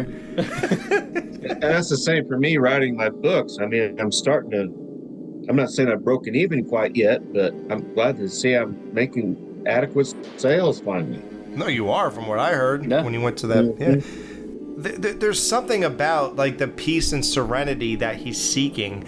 And before I had my kid, I didn't exactly think death was one of the worst ways I could get it. Now, obviously, I do. Now I'm afraid of dying again, and it's obviously because of her, and I don't want her to be alone or whatever. But like, yeah, I spent many years feeling just like this guy and feeling like I'd totally be fine with that. And I went on for years feeling that way, like I 15 believe like years. the trapped feeling that he emotes, he's like in his sleep, like going nuts, and that happens to how many people? Like, I'm sure everybody at some point, like one or another. Like, I mean, but it's like everybody like has like their thing, and it's like it's funny. It's just like this guy, like after it happens, like his happiness when he finally gets to Willoughby is just like. I like how we see it, right? Like, he died, but we still see him go there. He made it there, yeah. It wasn't just like, it wasn't like, this one, I guess, technically would also be one of the happier endings because he got to where he wanted to go. And how weird is that? Yeah, so it is morbid to a degree, but like at the same time, he got his happiness, so you know what? Good for him. Amazing pick. What was that? Oh god, sorry, I'm flipping papers all over. That was only number 7. Jesus, you had such a heavy hitter for only 7. Can't wait to hear your top 6. Yep. All right. Well, Steven, what's your 7? Well, mine was I mentioned earlier, The Nick of Time. Nick of Time, William Shatner, little cafe in Ridgetown, Ohio, or something, wherever he said.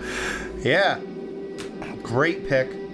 All right, well, my lucky 7 is Their Unlucky Night, The Masks, Season 5. Baller. Dying millionaire Jason Foster, even on his deathbed, is so petty that he invites his greedy Boston heirs to a Mardi Gras weekend party where they must wear the masks he had custom made for them or else be cut off from their considerably large inheritance. Now, obviously, the masks in this episode were sculpted by the same dude who did Beauty in the Eye of the Beholder, right?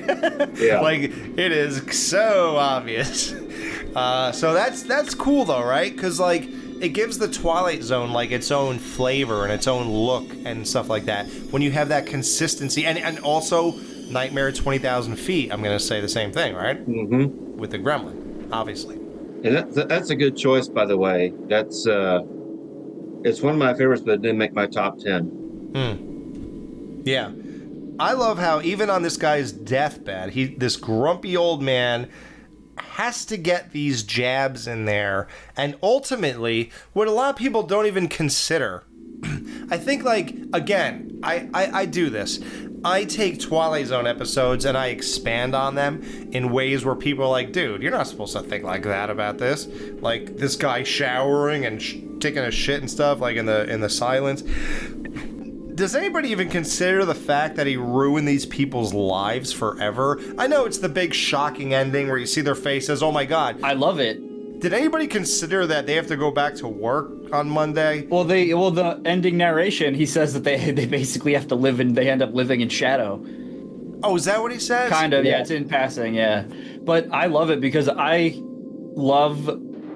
of all, I love an asshole old man character in anything, especially one that he's basically like knows that people are out for his money, so he's like, oh, I'm gonna fuck these people up on my way out. I love that. Like, You're all assholes. they were no better than he was. Like, he actually, even though went out and earned his money, they were just wanted to inherit it. Wild, man. Yeah, I love this episode. You know, and it always comes back to also something a good friend of mine told me a long time ago, and he's right. He says nothing brings out the true colors of someone more than the reading of a will. Mm-hmm. Oh yeah. Yeah. Money changes everybody. Yep. I love his jabs though at specifically the son, not his wife's husband, but the grandson. Basically, he's just always calling him like a murderous simpleton. Like, it's just like, and he's like, eh. But I just love that stuff. Yeah. And then, are you still torturing small animals? Yeah, like you get the same feeling of killing a small creature the way that any normal person gets out of an embrace or a kiss. Like, just calls, and the guy looks like a weirdo simpleton who would do that anyway. So Oh, he does. Looks like a dullard. Yeah. The daughter was so hot though, dude. She was attractive. God.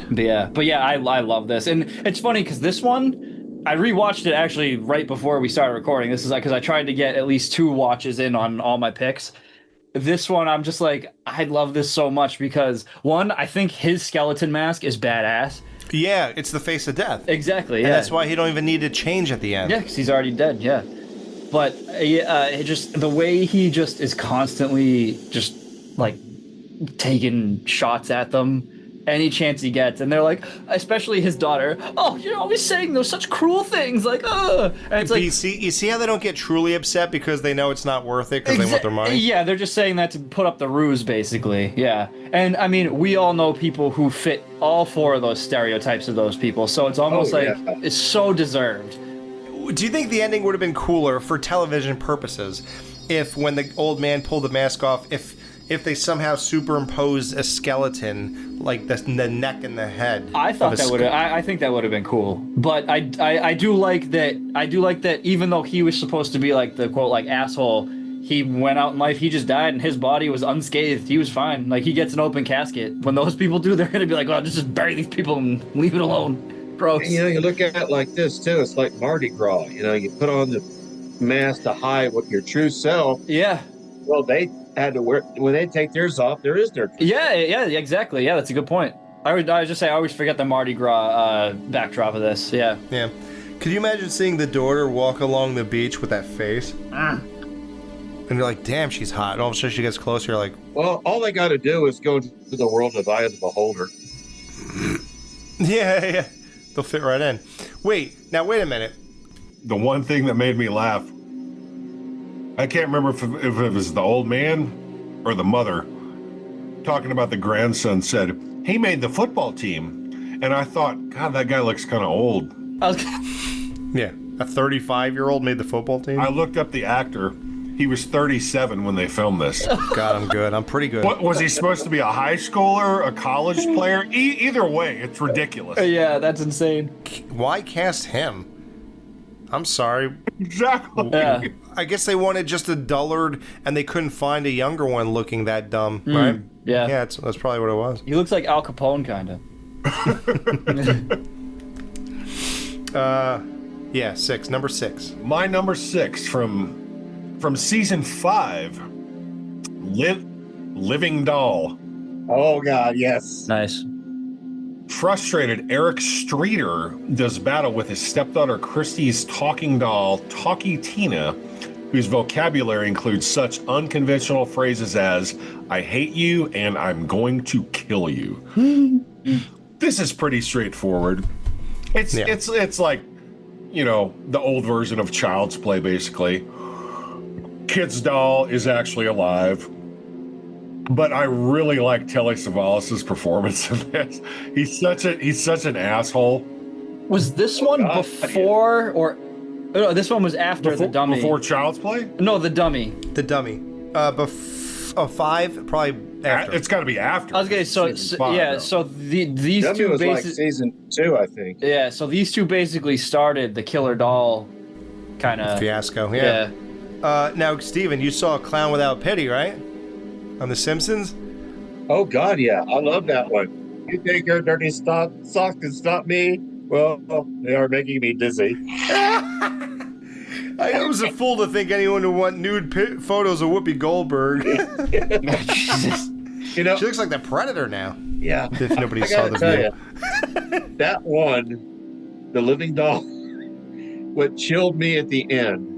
And this is the one I saw when I was a little kid with my friend Trevor. When that little doll says to the mother, "I'm talking to Tina, and you better be nice to me." Mm-hmm. You know, that like scared. That's pretty ominous. Yeah. I like when she's like, "And I don't like you." Yeah, I like when Telly Savalas says that, or when the little girl's talking to Telly Savalas' character, and she calls him daddy. He's like, "I'm not your daddy," because he's her stepdad. Yeah. And I like at the end when she finally kills him, and he trips over her, falls down the stairs, and he's just dead. Yeah. Rolls down the stairs and is dead. Easy way to make it look like an accident. Instant internal bleeding, and you were just dead. Or broke his neck. By the way, is that what they were insinuating?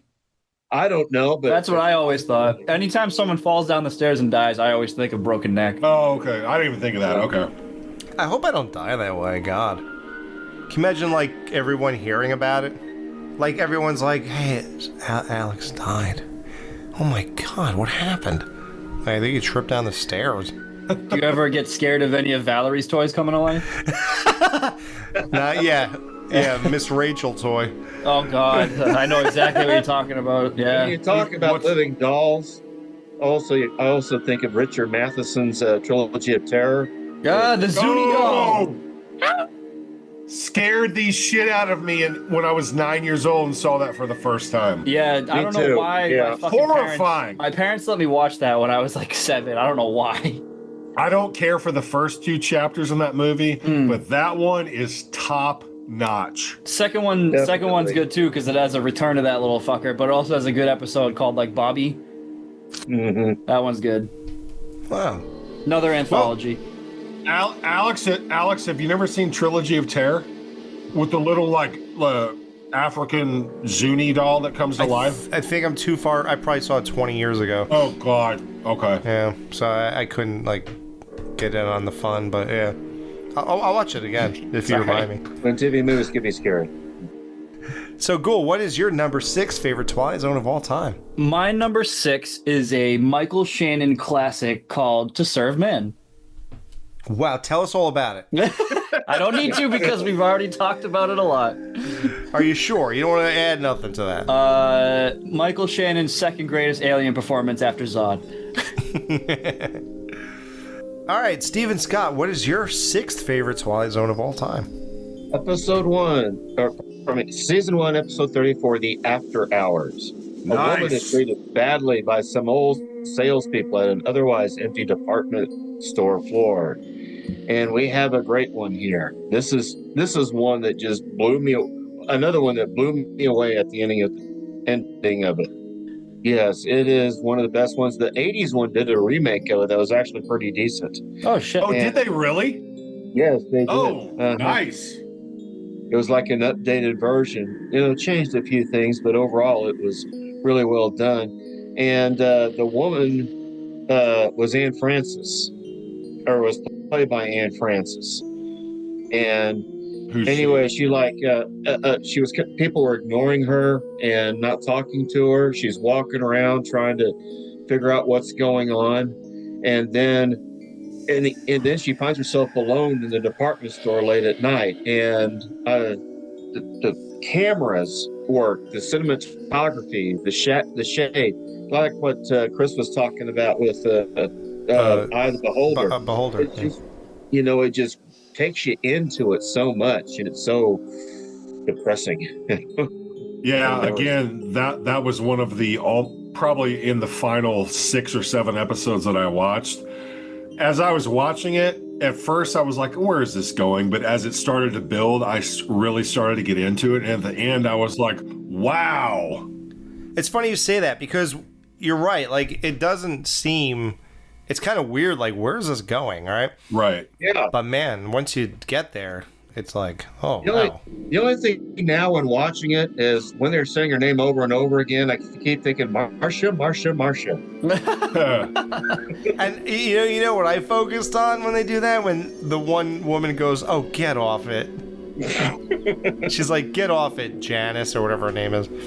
She keeps saying, get off it. Yeah. It's great. Yeah, nice pick. I watched it last week and was glad I did. Alex, was that the first time you'd seen that one? No. I'm just saying that okay. It's one of the, you know what it was? So for those who don't know, I had my 27 I gave these guys, and what I kind of did was what I spent my time doing was watching all the other ones that I don't watch and seeing if I'm missing anything. So I think I watched like 36 episodes in the last 3 weeks, and I probably only watched 4 of my favorites. Oh, nice. And all the rest were the weird, or not weird, just, Just ones you weren't familiar with? I wasn't familiar, yeah. And this one I did see, but I thought I could use a refresher, and I'm glad I did. I really enjoyed that one. So, my number 6, I am very passionate about this. It could have even gone higher in my top 5, but it didn't. I've always been into this episode. This is like one of those episodes that are not probably considered great, not iconic or anything like that. But to me, when I first saw this, I'm all in. And I recommend this I put it on my 27, so these guys, everyone's going to know what I'm talking about. And when the sky was opened, season 1, 3 astronauts returned from man's first flight into outer space and can't remember the trip. Now, that's a horrible description. What actually happens is 3 men go into outer space, and for whatever reason, they were not supposed to return to Earth. They should have died or should have something, and the guys just disappear out of nowhere, and the other guy's like, where the hell did he go? What do you mean? My buddy was just in here. He just ordered a drink. What do you mean you don't know? Mm-hmm. He's like, you came in here alone. He goes, what are you, a wise guy? What are you talking about? And then he picks up the newspaper with the 3 pilots who just came back from outer space, and it's only 2 of them. And then he goes to the other guy who's in a hospital room, and he's like, me, you, and Harrington. He's like, what? He's like, Harrington, what are you talking about? He's like, I don't know any Harrington. He's like, come, or Ed. He's like, Ed and I. He like keeps like, for those who know the episode, he keeps like trying to tell people there's another guy here. What are you talking about? And then the guy he's talking to, he goes out of the room and he comes back, and that guy disappeared. And then now he knows you're right? You saw that one? Yeah. Am I the only one who's like too into this? Was that not a great episode? No, that was good. No, that one's very good. It somewhat mirrors another one that I really loved. But I'm trying to think of like what that trope is called, of like when people come back from something that they weren't supposed to come back from, and then slowly but surely the people a part of it start to fade, and then like you said, you see the newspaper and then like whatever, and you're like, what the fuck? Like, what's going on here? Like on Back to the Future, when the people yeah, right, exactly, yeah. Honestly, yeah. When Marty's hand disappeared and he couldn't jerk off anymore. No, but great premise, great performance. Mm-hmm. I don't know, like it's a strange choice. It's not an iconic episode, but this one always just really grabbed me. I don't know. What do you guys think? Chris, you watched it, so the chick at the bar was so hot. oh my God, dude. She's like, "How is outer space?" He's like, "Far out." And then when the bartender is pouring the draft beer in the glass, And the it's guy like drops. no, it's like 90% foam. When he hands it to him, I was like, I would demand a refund instantly. Wait, Steven's showing us something. The Twilight Zone companion. Whoa, yes, did you write that? No, I didn't write that. This is the original edition. I would like to get the third edition, but this is great information about all the Twilight Zones. And let me tell you, I call this a great bathroom book. So if you have to go take a long dump, this is a good one to really sink your teeth. Yeah, get off your phone, guy. Just read this book. I have that. It's somewhere. I hope. I don't think I got rid of it. I was going to take a look. It came with the DVD box set like 15 years ago. You said there's a third edition of that? They keep like updating it or what? Yeah. Uh-huh. Wow. But I only have, I need to get that third edition. Well, now guys, we are in our top 5 Twilight Zones of all time. We are going to finally get to the last 5 picks. Our favorite of all time. You have to watch every single one of these 20 episodes you hear about. Chris, start us off. What's your number 5 favorite Twilight Zone of all time?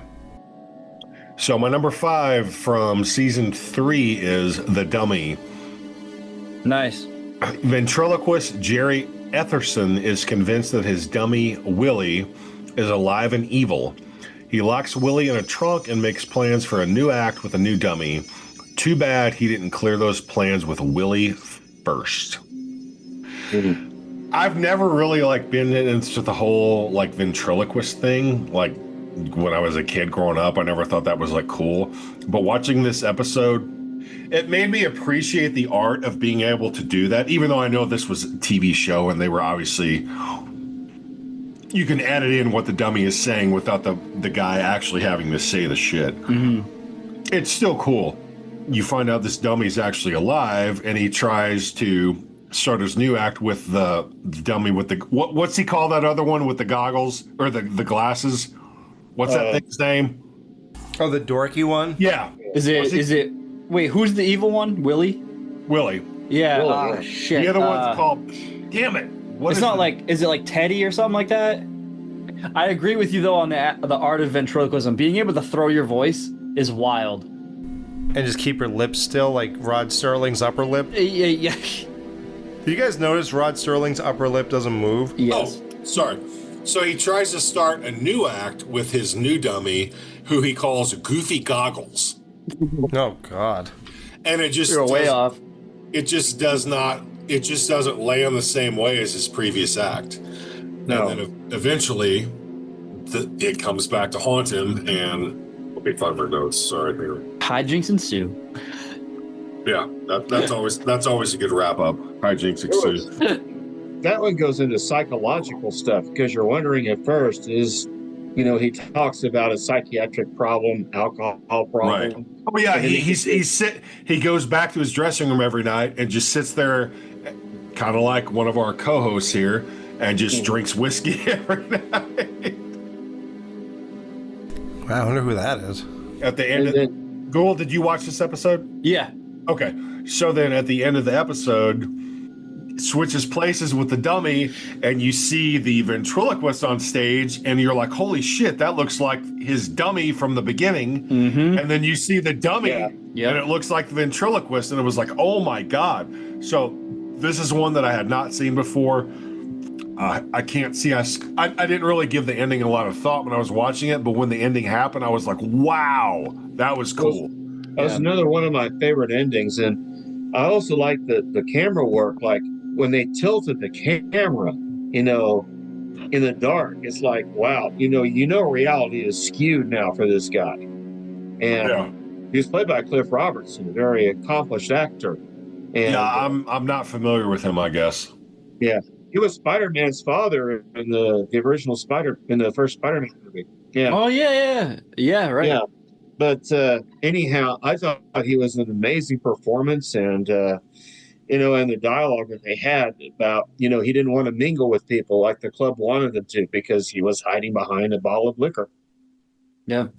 This episode and the Living Doll basically influenced an entryway into children's horror, which is how I would have gone to in Goosebumps, where they had Slappy, the Night of the Living Dummy, where certain episodes where they feature him, he's trying to turn people into either dummies or he's trying to get himself into a living body, which is clearly a huge influence from this.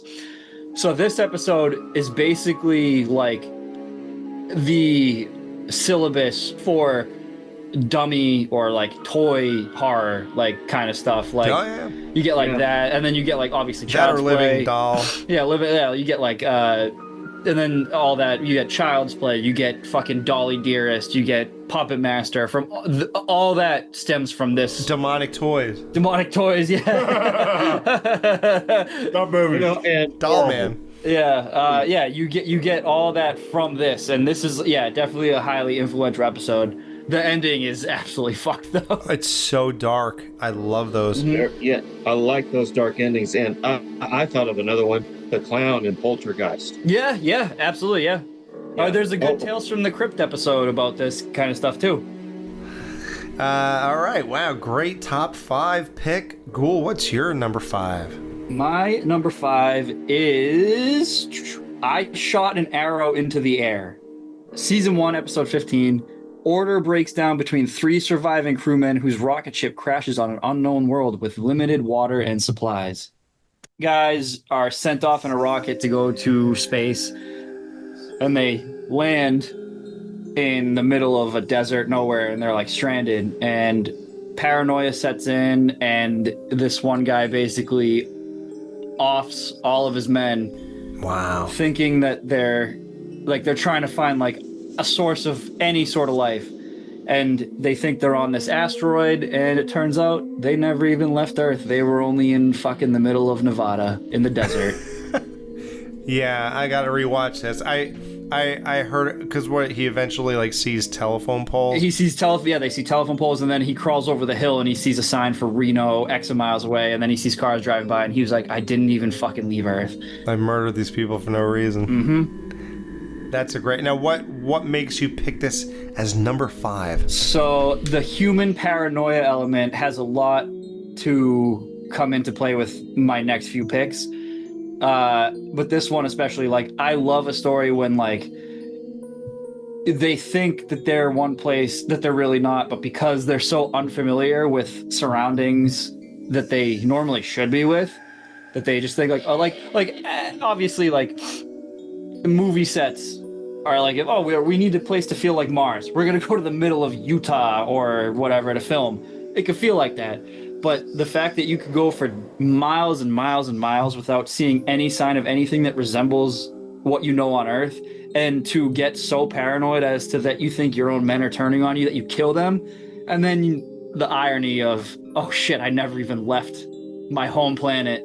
And I'm just, I love that. And the guy tried to draw the telephone pole in the sand, right, to tell them what's happening. I have to give that a rewatch. I don't remember it too much. Yeah, that reminds me of the Lonely episode where they shoot that, and you're supposed to think he's on an asteroid, like exiled, because he committed murder, and I guess that's what they do in the future. He falls in love with the robot girl. The robot. The robot. Robot. The robot girl. Yeah, like you could shoot there, and like you'd think you're on an asteroid. Exactly. Yeah. Who knows, right? Yep. All right, Steven, what's your 5th favorite Twilight Zone of all time? Season 1, episode 21, Mirror Image. While waiting in a bus station, Millicent Barnes has the strange feeling that her doppelganger is trying to take over her life. Yeah, doppelganger stuff is always weird and creepy, man. Yes, and this one had that creepiness that did freak me out a little bit. And she's in this bus station, and she keeps going and she goes over to this guy asking when the bus is, and he says, "You just asked me a few minutes ago. It hasn't changed." she says, well, I haven't asked you. I've been sitting over there. And she notices her suitcase is moving. She goes into the bathroom, and this attendant says, what do you keep coming in here for? And she said, oh, I haven't come in here. The old man at the ticket booth thinks she's nuts. You're kind of wondering, well, what's going on here? And then Mark Milner plays a man who is sympathetic towards her, trying to figure out what's wrong. But then he starts to think that she's crazy because she believes this evil twin type of thing. Right. She says, I think I heard or read somewhere about how they try and take over your life. And if you really get down to it, it kind of did. Yeah, apparently this was the influence for the movie Us. Really? Sucked. God, I hated that movie. I also hated that movie. Was awful. I liked about the first third of it, then it went downhill. Once the others, the doppelgangers, started making those grunting noises, I was out. Yeah, but that Well, it makes sense since Jordan Peele tried to reboot the Twilight Zone like 3 years ago. Right. Yeah, it does make sense. Two seasons of it, and it failed miserably. Yeah. Jeez. yeah. Oh, that was my least favorite. There was also a reboot in the early 2000s, like on the WB network or something like that, or the CW or something. Forrest Whitaker, yeah. Yeah. Wow. I read that they did a sequel to the one with the little kid with the powers on that one. Yeah, they did. A sequel? Yeah. A remake or a sequel? No, a it sequel. Was a sequel. Oh my because now he had a God. daughter, and I mean, it was all right, but I thought it kind of went off. Don't talk when the music's playing. I don't like when you talk when the music's playing. That kid's cool. All right, well, my number 5 favorite Twilight Zone of all time. I always am excited for the fun of this one. Will the real Martian please stand up? Nice. Following a frantic phone call about a crashed spaceship on a winter night, state troopers tried to determine who among the bus passengers at a snowed-in roadside diner is a visitor from another world. This episode has a great ensemble cast. The premise of like a flying saucer crashing into Tracy's pond and the snow tracks lead to this little diner. It's just like, and he happens to walk in at the exact second a bus full of people walk in. It's just like so funny, the whole premise.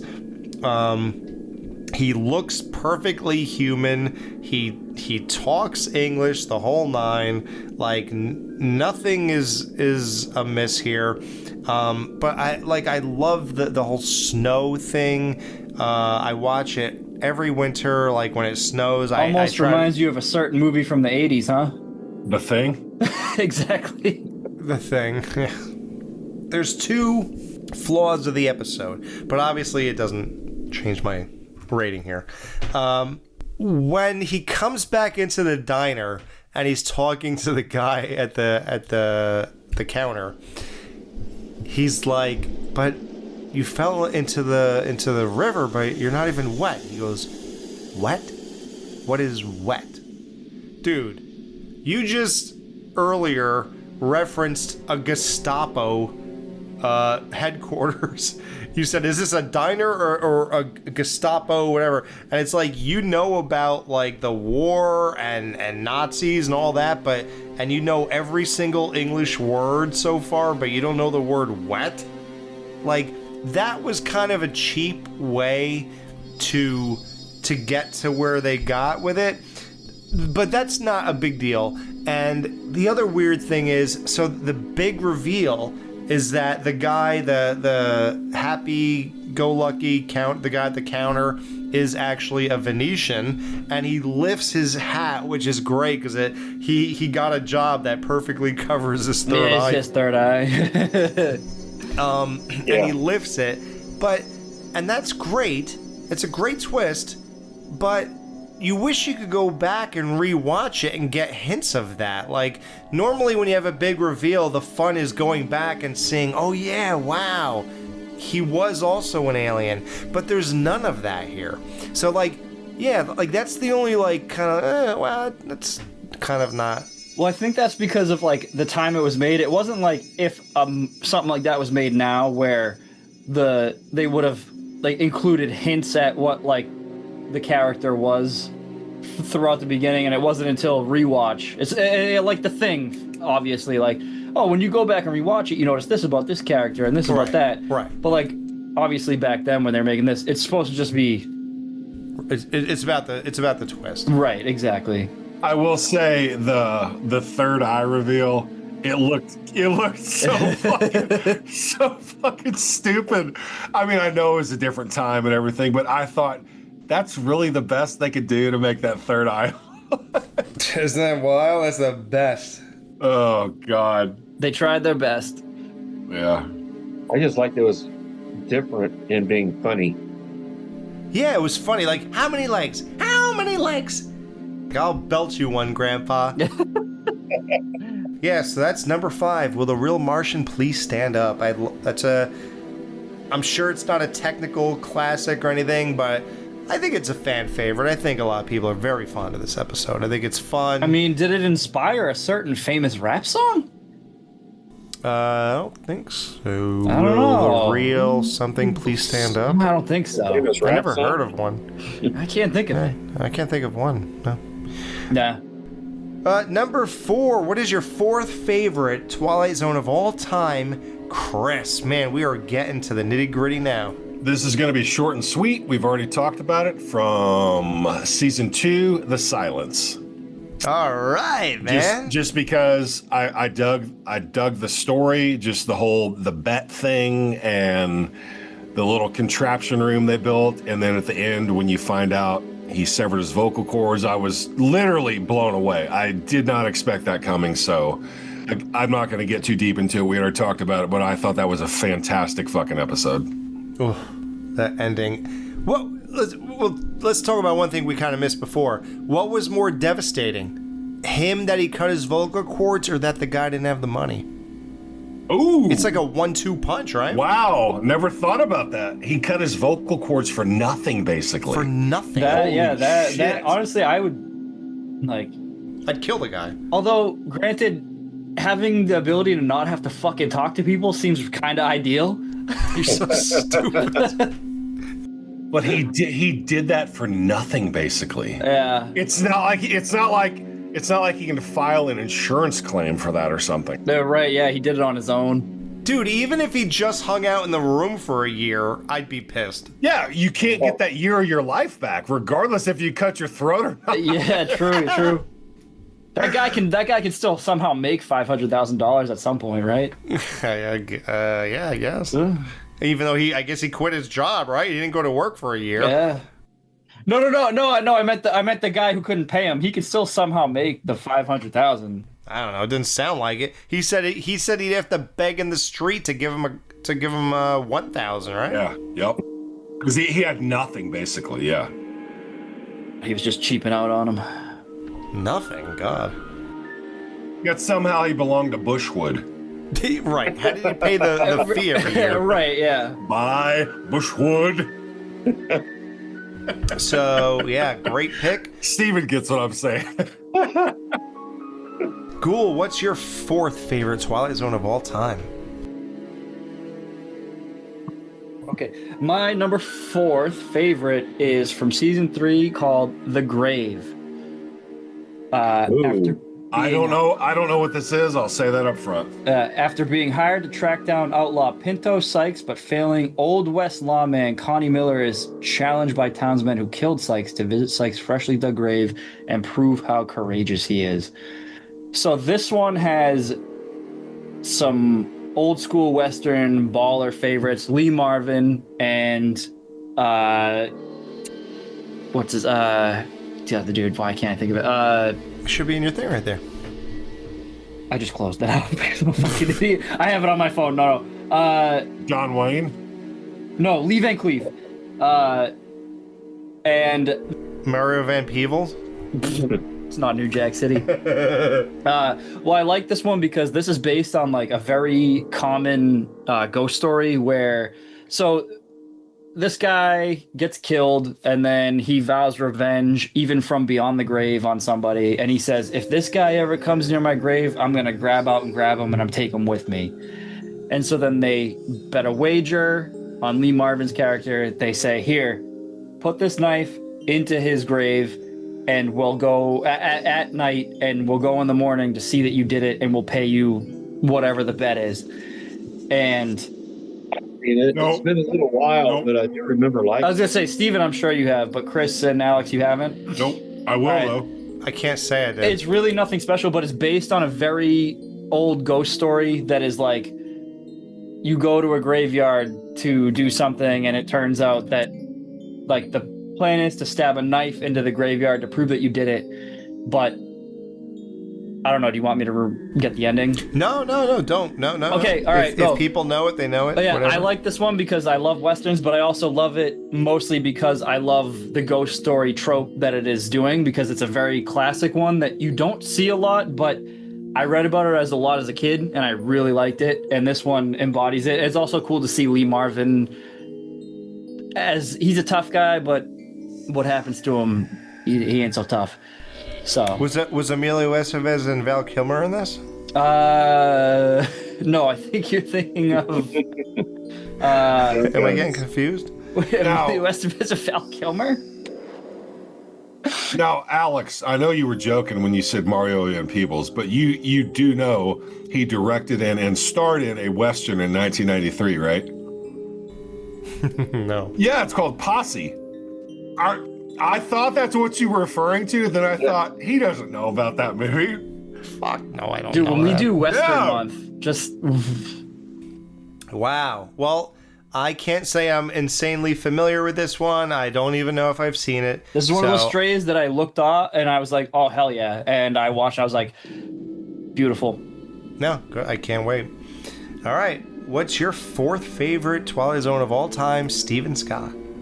Okay, and I wobbled on this one. I kept thinking number 3 or number 4, number 3 or number 4, and I put it to number 4. Episode 5, season 5, episode 3, Nightmare at 20,000 Feet. Oh my God. I knew this was coming. My man, newly recovered from a nervous breakdown, becomes convinced that a monster only he sees is damaging the plane he's flying in. By the way, this one was directed by Richard Donner, the same man who directed the first Superman movie. And Lethal Weapon. And Goonies. Yes. Yes. A lot of great director. Anyway, and this was written by Richard Matheson, again. And this was perfect. William Shatner's other famous performance on The Twilight Zone. He's looking out the window and he sees something crawling on the wing. What are they saying? The war? Yeah. Gremlin. Yeah, gremlin. He thought they might be gremlins because some of the pilots during World War II said that thought they saw things out there. It was likely more of a hallucination because when you're at those high altitudes, back then they didn't have the oxygen. Sometimes didn't work perfectly that they were breathing in, and so they would hallucinate things. But still, this one was so well done with William Shatner's paranoia. For a change, his emoting and overacting really came to work for him here. And I'm sure you other guys have seen it, right? Yeah. Yeah. You know, this one just blows me away. My dad was a pilot in the Air Force, and like I said, he was a doctor, so he had a private plane back in the 70s. And I learned a lot about aviation. That was one thing that drew me to this one. And the other one was just the script. I want to explain my picture real quick now. Yeah, so yeah, it's Shatner and what's the guy's name? I'm John drawing a- Lithgow. My all-time favorite actor. And the thing is, in the Twilight Zone movie, John Lithgow played the same character that William Shatner played. And this is a scene from Third Rock from the Sun, where they start together and they're aliens from another world, examining us. Great sitcom. The big giant head is William Shatner. He's coming to visit for Third Rock from the Sun. He's the commander, and he made a few guest spots. John Lithgow is the commander of Third Rock from the Sun. When William Shatner made his appearance, they had to pick him up at the airport. And they asked him, "How was your flight, Commander?" And William Shatner says, "It was horrible. I thought I saw a man on the wing of the plane." And John Lithgow responded immediately, "The same thing happened to me." But I just laughed so hard over that one. And there was an episode of The Third Rock when John Lithgow was first flying with his girlfriend, Mary Albright. And he looks outside and he says, "Oh my God, there's a man on the wing of this plane." Oh, wait, it's just a mechanic. I must say, John Lithgow does a great performance. He played a more... No, the remake of this episode is... It's weird because it's so iconic, the original, but you cannot take anything away from the 1983 movie, and especially, which we should obviously talk about, it's the friggin' costume of the gremlins, hilarious in the original. Now, Yeah, the face... It's a little much. The face obviously was sculpted by, like I said, the same people who did the masks and all that stuff, but the wool or whatever the hell costume with the built-in pajama feet thing going on here, like, it is like wild, man. Like, I cannot believe they settled on that of all things. But then they've made toys and figures of this, because at this point it's just like, yeah, that's what it was. It's iconic. It's what you take it for what it is, but it's hilarious. And the way this thing like knows that Shatner's gonna tell on him, he just like lifts his arms and he just flies away from the wing and then just lands back on it later on, like kneels down on it. It's like, what the hell's going on? But that's all the charm of it, though. I just don't know who fed that thing after midnight. Yeah. a gremlin, he says. And by the way, the description, you know what he looks like in the original episode is somewhat of an accurate description Matheson gives in the short story. Wow. Mm-hmm. Well, I'll say the gremlin from the 83 movie, I will say, is insanely amazing. Mm-hmm. Oh, God, yeah. Mm-hmm. You know, I'm glad that was the last segment in the movie, because that was the best segment in the movie. Oh, God. And that annoying girl in that movie? Yeah. No smoking! And remember, she had a ventriloquist. And by the way, Carol Serling has a cameo in that episode. Who does she play? Was she the onion head wife of Shatner in this? No. You see her hair look like a big onion. No, wait a minute. I'm talking about the movie. In the movie, Carol Serling asked the stewardess what's going on, and the stewardess says, "You just take a seat and be quiet." That was Rod Serling's wife? Yes. Wow, I never knew that, dude. Was he long dead by then? Yeah, he died in 1974, I think. Wow. Lung cancer. Oh, shocker. Wow. Wow. Was it just the filming of the beginning of every episode? Yeah, the beginning and the end. Yeah, he's like, I can't narrate this without lighting up. And now, Mr. Marlborough. Like I said, I was raised on Twilight Zone, the movie. From the time I was 8 years old, I watched it dozens and dozens and dozens of times. And I got obsessed with that airplane episode with John Lithgow. So over the ensuing 30 plus years until I actually saw this episode, which is one of the few that I saw like 10 years ago, that's the whole reason I tuned into that marathon, was to watch this episode. So when I did, I was like, are you kidding me? This is what the creature looks like? I can't watch this episode. Now, this was only the second time I've seen this episode. And I understand it was a different time back then and all that stuff.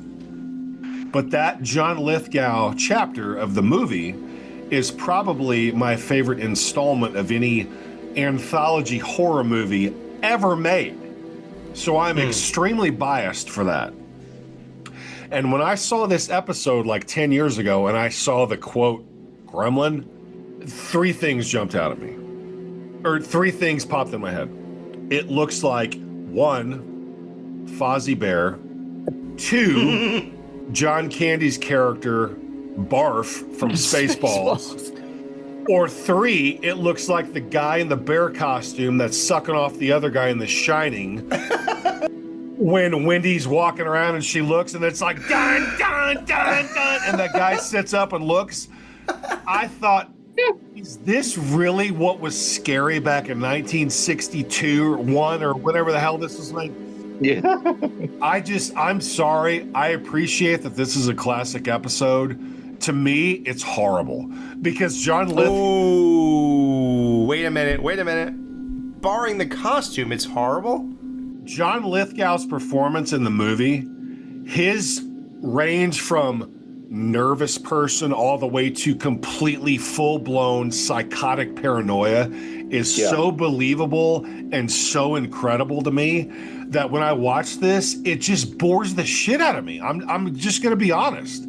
I don't like this episode at all. And I know that's unpopular, and I appreciate people that like it. I don't like it at all. I'm sorry.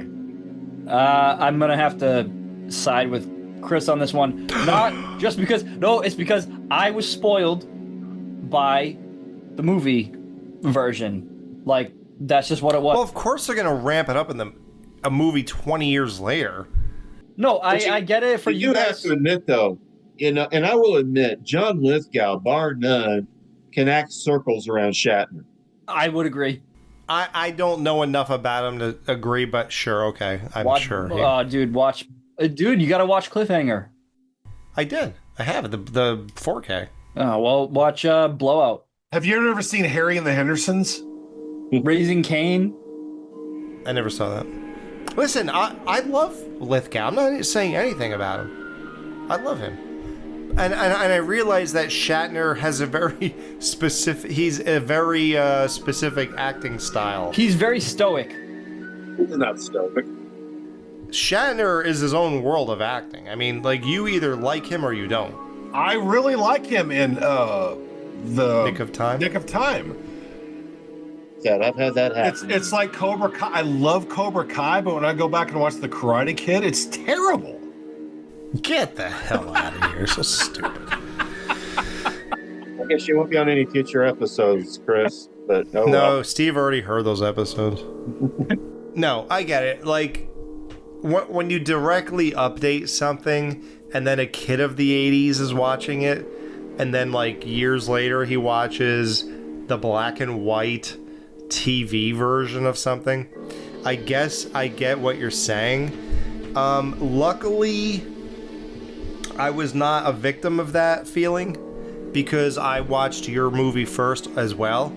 And then when I watched this, I was like, oh, wow. Oh, so that's what it... So they did this, okay. And I don't know. I gotta say, I know this sounds weird or like unpopular, but I'm a William Shatner fan. And to be honest with you, it's not even Shatner. It's the monster. It looks really, so... yeah, it's yeah. so... Right. It's terrible. And the way he moves, he's like... Oh, it's horrible. And I'm like, is that really the scariest they could do in 1960? I guess. Apparently. To me, it's charm. There's nothing scary about it. And I totally understand where you're coming from. I really do. It just didn't connect with me at all. Right. I will say it's shot wonderfully. Like, I really believe that that's a wing of an airplane in the sky. No, you're right on that. Right? For the 60s? Yeah. Like, that's great. Shatner's great. I know that Lithgow, but you gotta remember, he cheated. He got to watch this, and then he got to, like, you know, say, well, that was then, this is now. I'm ramping it up to levels that... You can say that about any updated remake version of anything that someone cheated. And the way Lithgow is just like, he turns like pale white and he's sweating to death and he's like, there's a man on the wing of this plane! It's like, you believe that he is for real losing his mind. So you're saying Shatner didn't really exactly deliver it like this was really happening? No, to me, I'm sorry, to me it feels just like old school robotic acting. I think for me, it's because we've seen Shatner in so many other things, he doesn't faze me as the type of person who would lose his cool like that. Right, think about that part. What if he's different than Lithgow? That's what I mean. Lithgow, I absolutely could believe he would fucking freak out. I could totally believe it, right. Yeah, but Shatner is just like way too like mature and stoic that I'm the only one who has seen this episode before I saw the movie. Did you And see this when it premiered? I'm not What that do you old. think he is? What's wrong with Not you? quite. I'm not quite to 60. I'm getting. Oh, I thought close, but I thought you said you were 84. said I'm 58. I'm 58. Oh, I thought. Yeah. Sorry, I inverted it. I thought you said Don't 85. worry. I'll tell you. I'll warn you how it is when I turn 60. But one last thing on the movie, he also did the great ending there. I'm not talking about the wraparound. I'm talking about when they're landing, they put him in the Oh, dude. ambulance, and Yes. then the ground crew says, "Hey guys, what the hell happened up there?" And you see all the claw marks and everything. The gremlin. Yes. Yeah. And all just the look of the goblin creature in the movie episode is horrifying, dude. Yes. He's got those dreads, those braids or dreads. No. And just like his herky-jerky movements and shit. And then the part where Lithgow lifts up the shade and it's right there with his face. I mean, he does it. Yeah. They do it in this episode too, but in this episode, it's just like Barf just staring through the window. And that one, he's like, just like freaking out. It's in the movie, the way when they show it like ripping up the shit, like, and it does that, it looks like it like is having fun doing it. Yeah, like he's just doing it just to be a fucking this demon. one looks like he's about to go to work on some like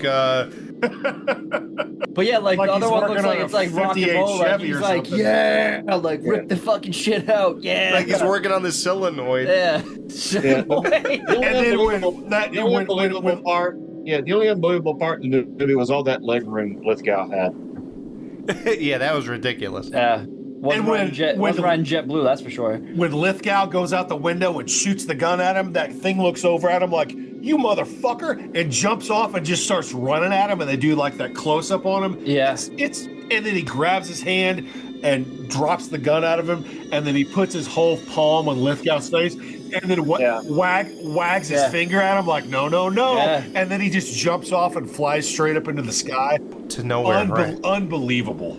And also, I love the shot when the gremlin looks down and sees the lights of the runway. He's like, oh shit, we're getting close to the ground, and that's when he face palms his hand and he does the finger wag and it just takes off. Yep. That is iconic. I gotta watch that again. God, dude, it's so good. I have the Blu-ray. I don't watch it enough. Steven picked this as number 4. Wow. Well, good news, guys. We get to zip right back to Chris because my number 4 favorite Twilight Zone of all time is Time Enough at Last. Let's get into this. So there's a bomb that's dropping, and there's a newspaper, and he reads it the second it happens. No, I was kidding. Yeah, so that's my number 4. So now we're at the top 3 favorite Twilight Zones of all time. We're in the Twilight Zone now. We're so deep. If you're still listening, you're in the zone. I can tell you that much. I don't know what zone you're in, but you're in one of them. And we're in the Twilight Zone. So, Chris, tell us your crazy journey. You barely knew anything. You watched 50 frigging episodes. What did you think was the third greatest one of those? My number 3, and this was a very pleasant surprise. From season 5, I knew nothing about this. It's called What's in the Box. Philanderer Joe Britt sees his indiscretions shown on TV on his own TV set after it was worked on by a unique repairman. Yes. It's this one? Yes. The one you sent me? Yes. I could not get enough of the relationship between this guy and his wife, how they were just talking shit to each other the entire time. He comes home from work, just like every guy back then, sits down at the table, wants supper immediately. Tells her her cooking tastes like corrugated plastic.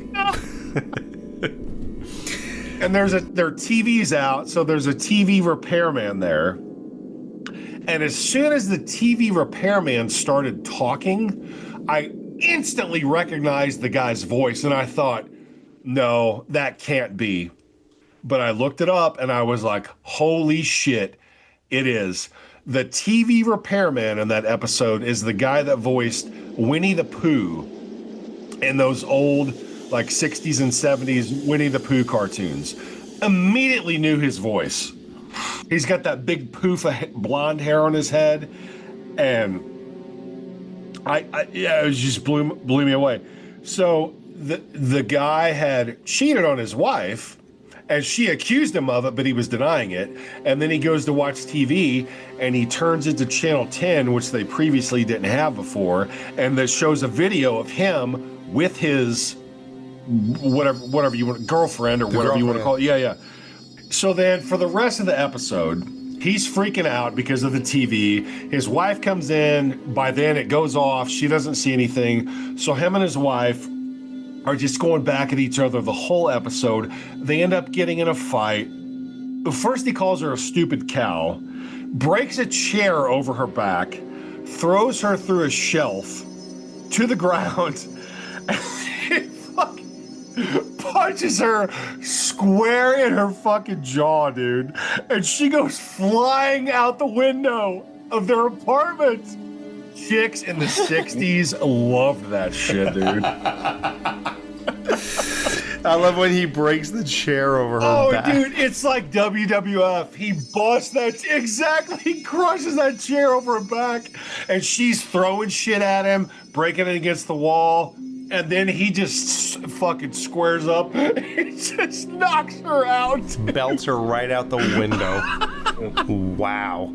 Yeah, it's funny. I've seen that episode for sure, but I'm not as familiar. You have to watch that again. I'm going to watch that again, That was an absolute delight to watch. Wow. I love obscure picks in the top 3. Well, I'm sure the Ghoul will have one too, because he said he strayed from the iconic classics and got personal. Now I feel like he already dropped a lot of personal stuff in here so far, but let's see what he picks for number 3. My number 3 is from season 3, episode 3, The Shelter. How weird is that? You don't think that's weird? Your third pick is season 3, episode 3? Oh, that is weird. Shit. Yeah. The Shelter, wow. Yeah, so a dinner party for Bill Stockton's birthday is interrupted by a bulletin warning of an impending nuclear attack. As the neighbors scramble to prepare, they turn against the Stocktons, the only family that has installed a bomb shelter. The Simpsons did this. Oh, I'm sure they did. Right, Steven, you saw that. Yeah, I do remember that one. That was a full episode, though. Yeah, it was a real episode, right? Yeah. Yeah, Ned got kicked out of his own shelter. Out of his own shelter, and Homer was the one to make. I'm sorry. Go ahead, Ghoul. No, well, this one to me is like one of the most realistic because it just goes to show you these people all begin the episode having a dinner party for a friend's birthday, and then this announcement gets made, and by the end, they've all turned into fucking raving lunatics just because this one guy has what they all could survive on, and they are fucked up and like literal ravenous lunatics trying to like they go even to as far as to they're like, oh, let's so this guy who's prepared, which you should be, he goes in and into a shelter, gets all of his things, and then the neighbors are like, let me in. He's like, I can't, only have enough room for me, my wife, and my kid, and supplies for like whatever. And then they're all getting mad at him, and it's like, why should they get mad at him for being prepared? So then they all basically gang up on him, and there's like a beautiful moment where they eventually go to like a neighbor's house and they get this giant metal pipe. Oh, to bang the door down? Yeah, to bang the door down, just like Michael Myers bangs the door down in Halloween 2 in the hospital room when he's trying to get to Laurie Strode. I thought we did this.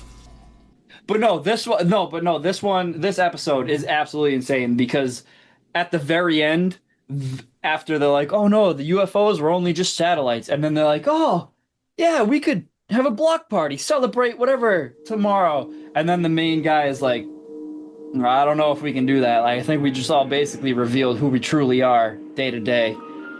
And this, it's true. Oh, though. Did he really? So they said the fun is over because we all just showed that we're pieces of shit? Basically, yeah. But also, like, did that how has that not happened? That happened in the last 5 years. Like, we've all seen who's really who because of shit that goes on in the world. You see the Oh, and I'm glad I know. Yeah, exactly. Like, You know the part where the first neighbor comes over after the family starts to barricade themselves, and the first neighbor comes over. He's like, "You got the only shelter on the street," and all that. You know what I'm talking about? That part? yeah. Did you recognize that guy, the neighbor that came over?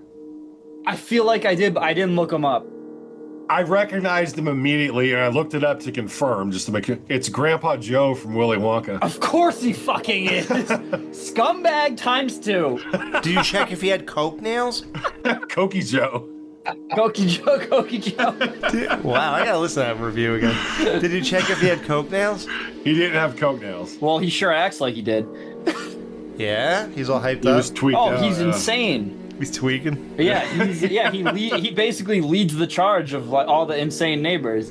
Wow, I gotta watch that But again. no, this one absolutely resonates in today 100%. Like, it wouldn't take long nowadays for sure to get people to act just like this. Oh God, no. No, not at all. So People have shown the worst sides of themselves in the last freaking 5 years. and that's basically what the main character who has the shelter says. He's like, Yeah. basically says like, I don't know, like I feel like we've all seen the real parts of us now more than us. And he said the fun is over. We're no longer gonna act like we all like each other. Exactly, yeah. Wow. I don't remember. I didn't watch this on the rewatch. I didn't get to it. You know, because listen, I saw 36 of them. I didn't get to see. This was one of my strays. Yeah. No, I've seen it obviously, but I just didn't remember those details. But wow, that's pretty profound, right? To like be like, nah, I'm not gonna do this stuff well, anymore. It's very like just similar message to Monsters on Maple Street. That's exactly. Is it though? Because we don't know that. Like, I think you're right. I'm sure that they can never go back to normal once those aliens left and stopped screwing with their stuff, and they all kind of like die down with what they're doing to each other. Yeah, you can't go back and take back all the accusations that you made to everyone else. Right, exactly, and that's why I alluded to that when I was talking about Monsters on Maple Street. Like, there's degrees of like the human nature of it all is like you can't, like, once you show that you are like so easily able to like basically witch hunt somebody. Yeah. How could I possibly? Yeah, well, I can't trust you again. Steven's right. We just didn't see that get to that point because we're still in the midst of chaos on Maple Street. And that's the thing. This is almost a good companion piece to that because you see the aftermath where they're like, "Oh, it's okay," and then they're like, "Oh, yeah, everything's back to normal, right, guys?" No, nope, not really. I'm moving. Yeah, like I'm getting the fuck out of here. Yeah, fuck you guys. I'm going home. Yeah. All right. Well. Oh, look at Steven's backdrop. That's amazing. Yeah, the gremlin. There's the gremlin. Jesus.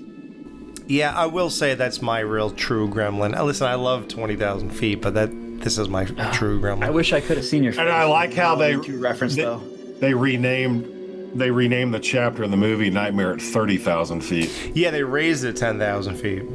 Or it was maybe even 40,000 feet. I can't remember, but they definitely. And did you know that's one of the chapters they also remade when Jordan Peele redid this like 4 years ago? They did this? Yes, it was. Oh yeah, I forgot about that. And his whole paranoia thing was about technology instead of something. Ugh. Where can you even watch that?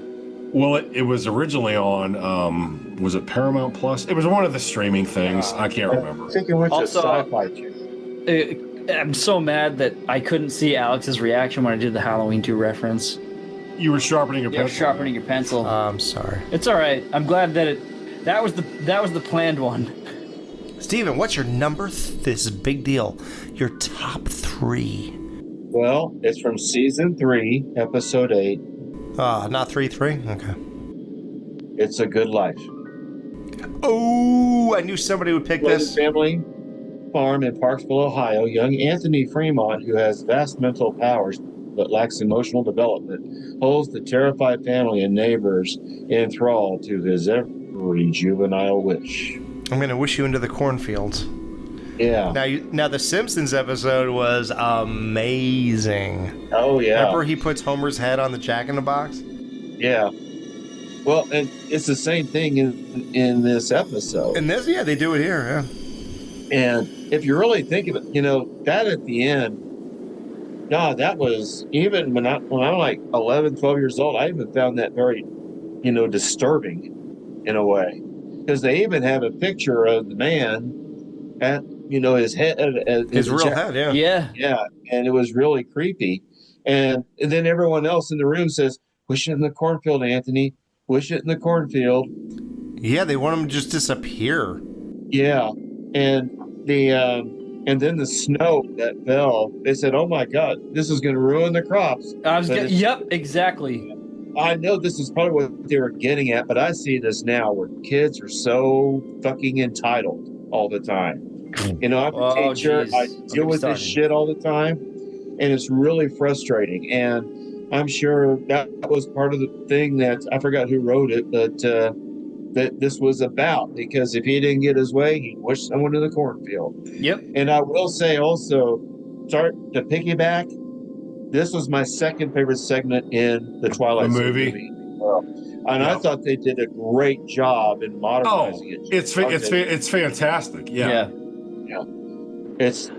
It's a cartoon horror show is basically what it is. Yep, Yeah. it is. It's a cartoon for sure. But I always got terrified in the movie specifically when he wished the sister into the fucking cartoon and she got eaten by the dragon or and something. the guy's like, "We've been expecting you." Yeah, like I'm like, Yeah, this dude. is so It's fucking amazing. evil. And when they pan by and you see Katie says, "That's my other sister, my real Her one." mouth. And Yeah, her mouth is sewn shut. Right. Yeah. Has never stopped disturbing me to this day. So fucked. Yeah, that is so disturbing. And Although I think the most fucked part of that movie segment is the fucking food that they eat.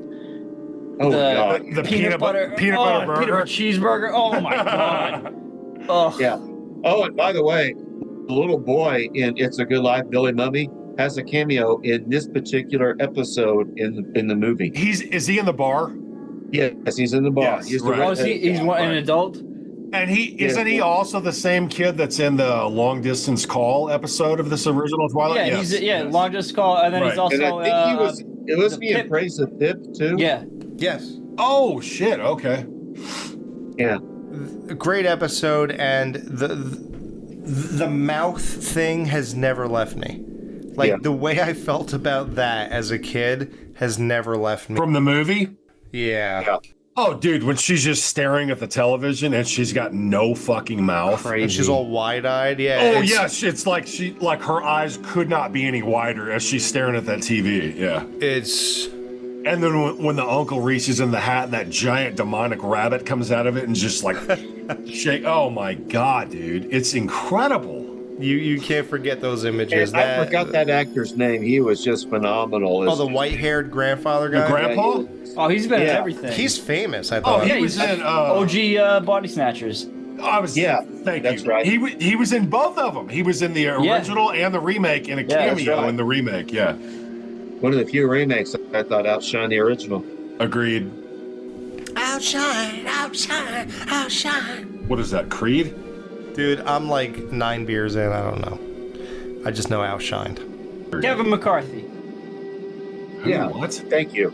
That's the guy. That's the Oh, actor. that's the actor's name. yeah, Yeah. Kevin McCarthy. Oh, he's also in The Howling. He's one of the new TV Yes. guys in Yeah. the booth. Yeah. He always works with Joe Dante. Joe Dante. Yep. Mm-hmm. Yep. He was in Gremlins. Oh, you're right. He is. Yep.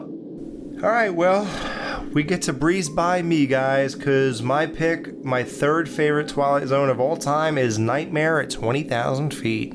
William Shatner, Airplane, yep, Gremlins.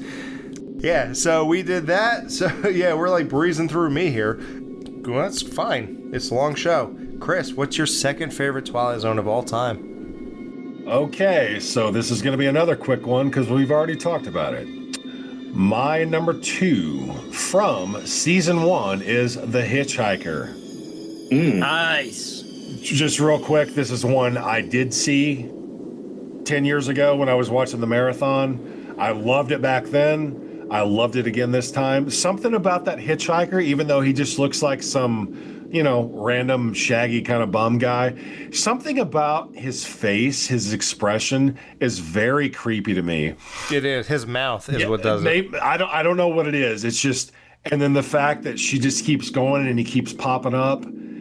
And then, obviously at the end, you find out she's dead and everything. I don't know. Just everything about it. I just really, really enjoy that episode. Really enjoy that episode. I did not expect you to pick that as number 2. Really? Dude, you're freaking me out now because I predicted you and Ghoul a couple things, and it's not happened. Okay. Well, yeah, that's my number 2. I think that episode's fantastic. I think you're about to be a little shook, Alex Edwards. Yeah, I'm totally shook by you. You got like things like No Time Like the Past. You have I shot an arrow into the air. The Grave.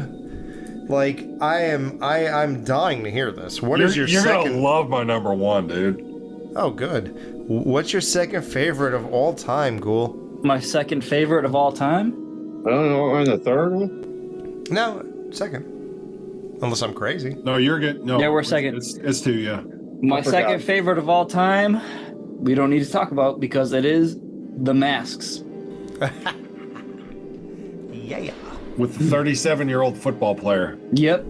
Simpleton. Yeah. Simpleton.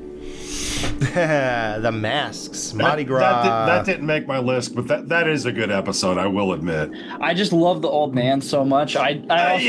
That's what makes it. Yeah. Exactly. Getting revenge on these dumb fuckers. Right. Like, I love it so much.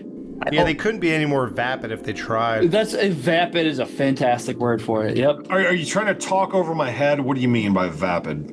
Vapid is like you're. No, I'm joking. Oh, okay. Yeah. Okay. It's just Like I'm really digging. I was gonna. Yeah, I'm a total thesaurus, dude. Thespian. Trust me, you're. Yeah. I'm a thespian too. I'm a lesbian. that I would believe. Dude, if I was a girl, I would be a lesbian. Believe me. You think I want a cock in my face? So, Steven, what is your When I catch my breath. I mean, oh God, I'm gonna tell you. Oh boy, fortunately, I'm sorry. Listen, when you're 4 hours into a show, you don't know where it's gonna go. Oh boy, but fortunately, my number 2 is The Dummy, which we already talked All about. right. Nice. So we can move on to Mr. Alex. I'm so glad that you guys are so passionate about certain ones. Well, good news for you guys. We're breezing through another one, because my second favorite Twilight Zone of all time is The Nick of Time. Nice. Hence the reason you own the little fucking devil box. Right. That makes a lot of sense. I'll give Steven a little tidbit of information. He seems to be interested in the 1966 Batman TV show. Did you recognize the guy working on their car? No. Remember, he came in and said, "Hey, your car's finished. Oh yeah. Uh-huh. We found a water pump." That is Police Chief O'Hara, Oh really? without the fake accent. Yeah, I never noticed that. Neither did I, for a long time. So, well, he's gone. Maybe I could say something else about The Nick of Time. Say what you want. Feels very. I'm here, That's you one of those like dickhead. ones that like feels like it's summertime. Like you can feel the heat. Oh, the lighting when they're walking down the street. It's a summer episode for sure, Yeah. dude. No, Nick of Time is great. It's a great summer, sunny, and Twilight Zone has a lot of that. They capturing natural sunlight. Yeah. And it always, something about the way black and white picks up sunlight is just amazing. I'm a big fan Yeah. Dope. of that. So, and that hence the Bewitching Pool. So, yeah, Nick of Time. That's my second favorite Twilight Zone of all time. All right, Number ones. guys, this is the grand finale. You know, sometimes I've done a lot of things in movie reviews, and all people commented on was the rating I gave it. So apparently people seem to care more about what you rated something than everything you said for 2 hours. Yeah. So I assume they're thinking the same here, where they're very interested in the number one pick. All right, Chris, what are your honorable mentions? Before you pick your favorite one, which ones would you have loved to throw in your top 10, but it just didn't quite make it? Right.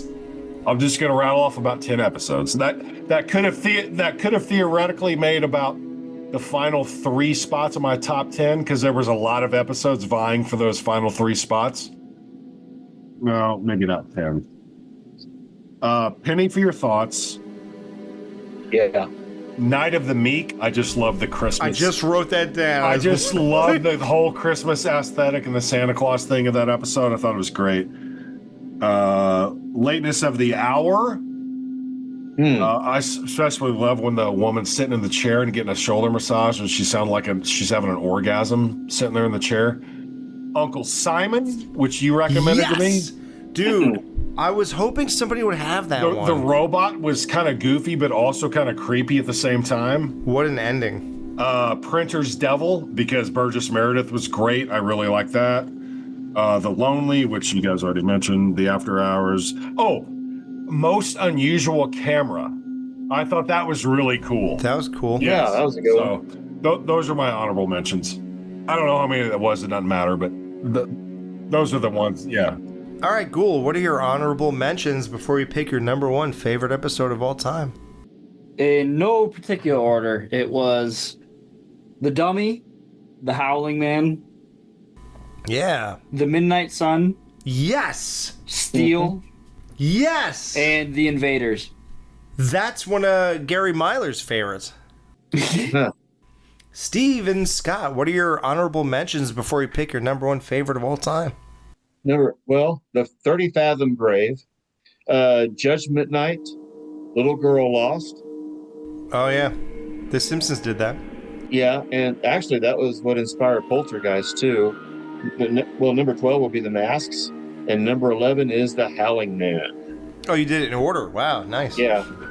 The Masks, The Howling Man, great picks. Yes. Mm-hmm. I don't know how many I got. Looks like a little over 10. I'm just going to rip them off. Monsters to Do on Maple Street. The Big Tall Wish. Oh, Bowley. Bowley, Bowley, Bowley. You gotta believe. I can't. I'm too old. You gotta believe, Bowley. That is fucking hilarious. Obviously, I love the boxing aspect of that, right? No, I don't know. I just thought the episode was really kind of corny. I don't know. But dude, they're boxing. I know. The Howling Man. Yes. The Eye of the Beholder. Night of the Meek. Yes. Penny for Your Thoughts. Nice. Starring Jim Carrey. He looks exactly like him. Long Distance Call. Oh, that's a really... Yeah, it's morbid AF. The kid, yeah. Oh, God. I'm drunk, so... Ghoul Life? Oh, The Good Life? It's a ghoul life. It's a good life. Dude, I scribbled this just now. It's a ghoul life. It's just about eating Dominoes and drinking whiskey. I love it. It's a ghoul life. I guess I'm not editing that out to clean it up. Don't. Please don't. A Piano in the House. Nice. I did like that episode. That was good. Yeah, really good. The Midnight Sun, man. Come on, right, Ghoul? Yeah, no, Midnight Sun's dope. Midnight Sun's fucked, actually. I love the Midnight Sun. No, I mean, I fucked in the best way. It is really scary. They do a rewatch on that one. Yeah, it's good. It's good. Steel. And finally, In Praise of Pip. Very good choice. off the top of your head, if you have anything, who's the hottest woman in this entire franchise that you've watched? Because I know mine. Maybe the girl in And the Sky Was Opened. Is that what it's called? She was very good looking. Julie Newmar. Oh, duh, yes. Often I think of Cliffordsville. She is with the devil horns. Dude, she is amazing. Oh my God. Dude, she is so hot. And I didn't know until Alex told me that she played Catwoman in the original Batman series. Yeah. And real quick, just to throw a complaint about the episode The Lonely, you know, the guy on the asteroid. I like that episode, but the ending ruined it for me because when those other three guys came back, you know, they came every 3 months to give him supplies and all that stuff. I thought when they came back that next time, he was going to kill them so he could stay on that asteroid with that woman because he had fallen in love with her. But no, he didn't. And that up until that point, I really liked that episode, but that disappointed me, the ending. They just shot her face off. Yeah. Yeah, it blew her fucking away. Wild, yeah. It's like, pretty cruel. Isn't it funny? He's been on an asteroid for 4 years at that point, and they give him like a sex doll, basically. And like, yeah, I would have lost my mind if that woman. I don't care if she was a robot or fucking made out of modeling clay. Whatever. I mean, whatever. Like when he's like, "Get away from me! You're mocking me." I would have been like, "So like, do you do it?" Right. Like, is that the biggest question? Like, do you really care? Like, I don't know. Listen, you're desperate. It's been 4 years, dude. You have no whacking material. You're on an asteroid. You're just going back to, like, reminiscing, I guess, or whatever you're doing when you're whacking off. Like, you actually have a chick here who you could kind of make a real thing out of, and you're worried about the fact that she's nuts and bolts underneath that skin.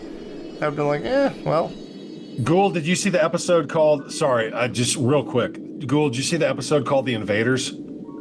Yeah, that was in my honorable mentions. Oh, sorry. I apologize. Yeah, that was really good. Real quick, I liked that episode going. I wasn't in love with it, but when the ending happened, I was like, holy shit! Yeah. When you find out that they were actually Americans and they were like giant people living on some other fucking planet. Or something. That one was messed up. All right, this is big stuff here, guys. Number ones, right? I'm dying for this because I'll be honest, a lot of things I thought did not end up on any of your lists, like this or your honorable mentions. So I am totally here for this. What is your favorite episode of Twilight Zone, Chris? Okay, here we go. This was one of the final 3 episodes I watched. Wow. My number one of this 50 episode run that I went on from season 5, Night Call. Late night telephone calls began to haunt disabled elderly Elva Keene at her sequestered home in rural Maine. That was my favorite, and as soon as it was over, I knew it. And like I said, that was like the 47th or 48th episode I watched. I know, and I knew you would not know that, so that's why I love this. And I didn't pick this for shock value. This legitimately was my favorite episode I watched. Wow, why? What about it stuck out above everything? So, I love the performance of the old lady. She was also in. Did you see the episode with Robert Redford where the old lady? Okay, that's the Death. Yeah, where he plays. Yeah, she plays the same, or she plays an old lady in this episode, just like she does in that. So it's about this old lady. Oh, Nothing in the Dark, or something like that. It's called. Yeah, she's scared of death coming to get her, and So in this episode, she's not bedridden, but she's just an old lady, lives by herself, and she's got like a nanny or a nurse 24/7, and she starts getting prank phone calls in the middle of the night with this really creepy voice saying like, hello, where are you?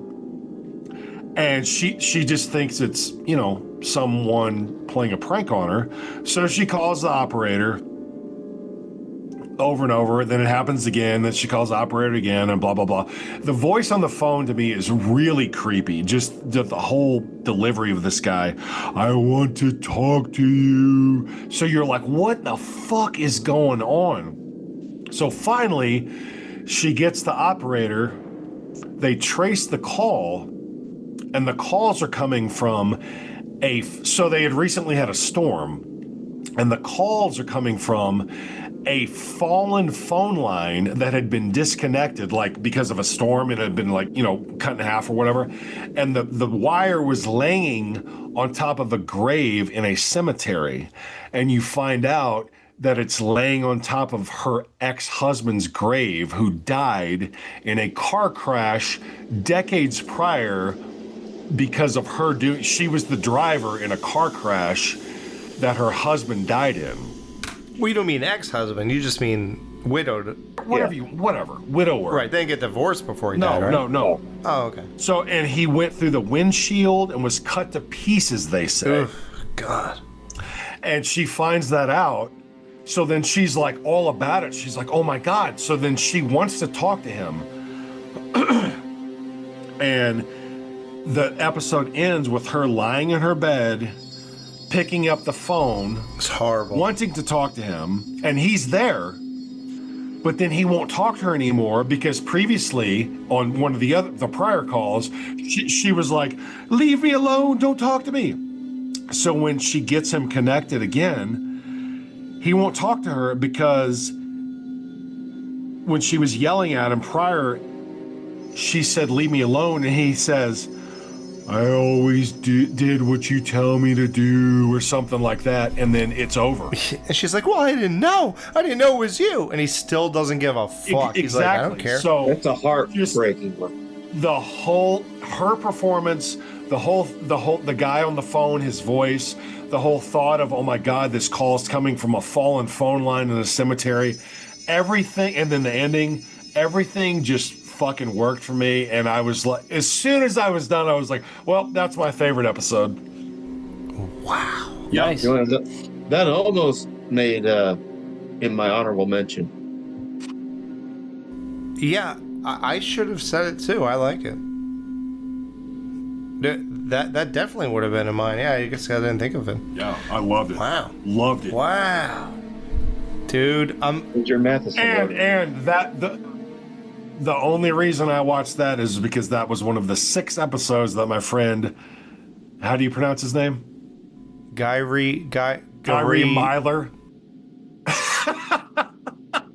He recommended that to me. So shout out to Gary Myler for recommending that episode to me.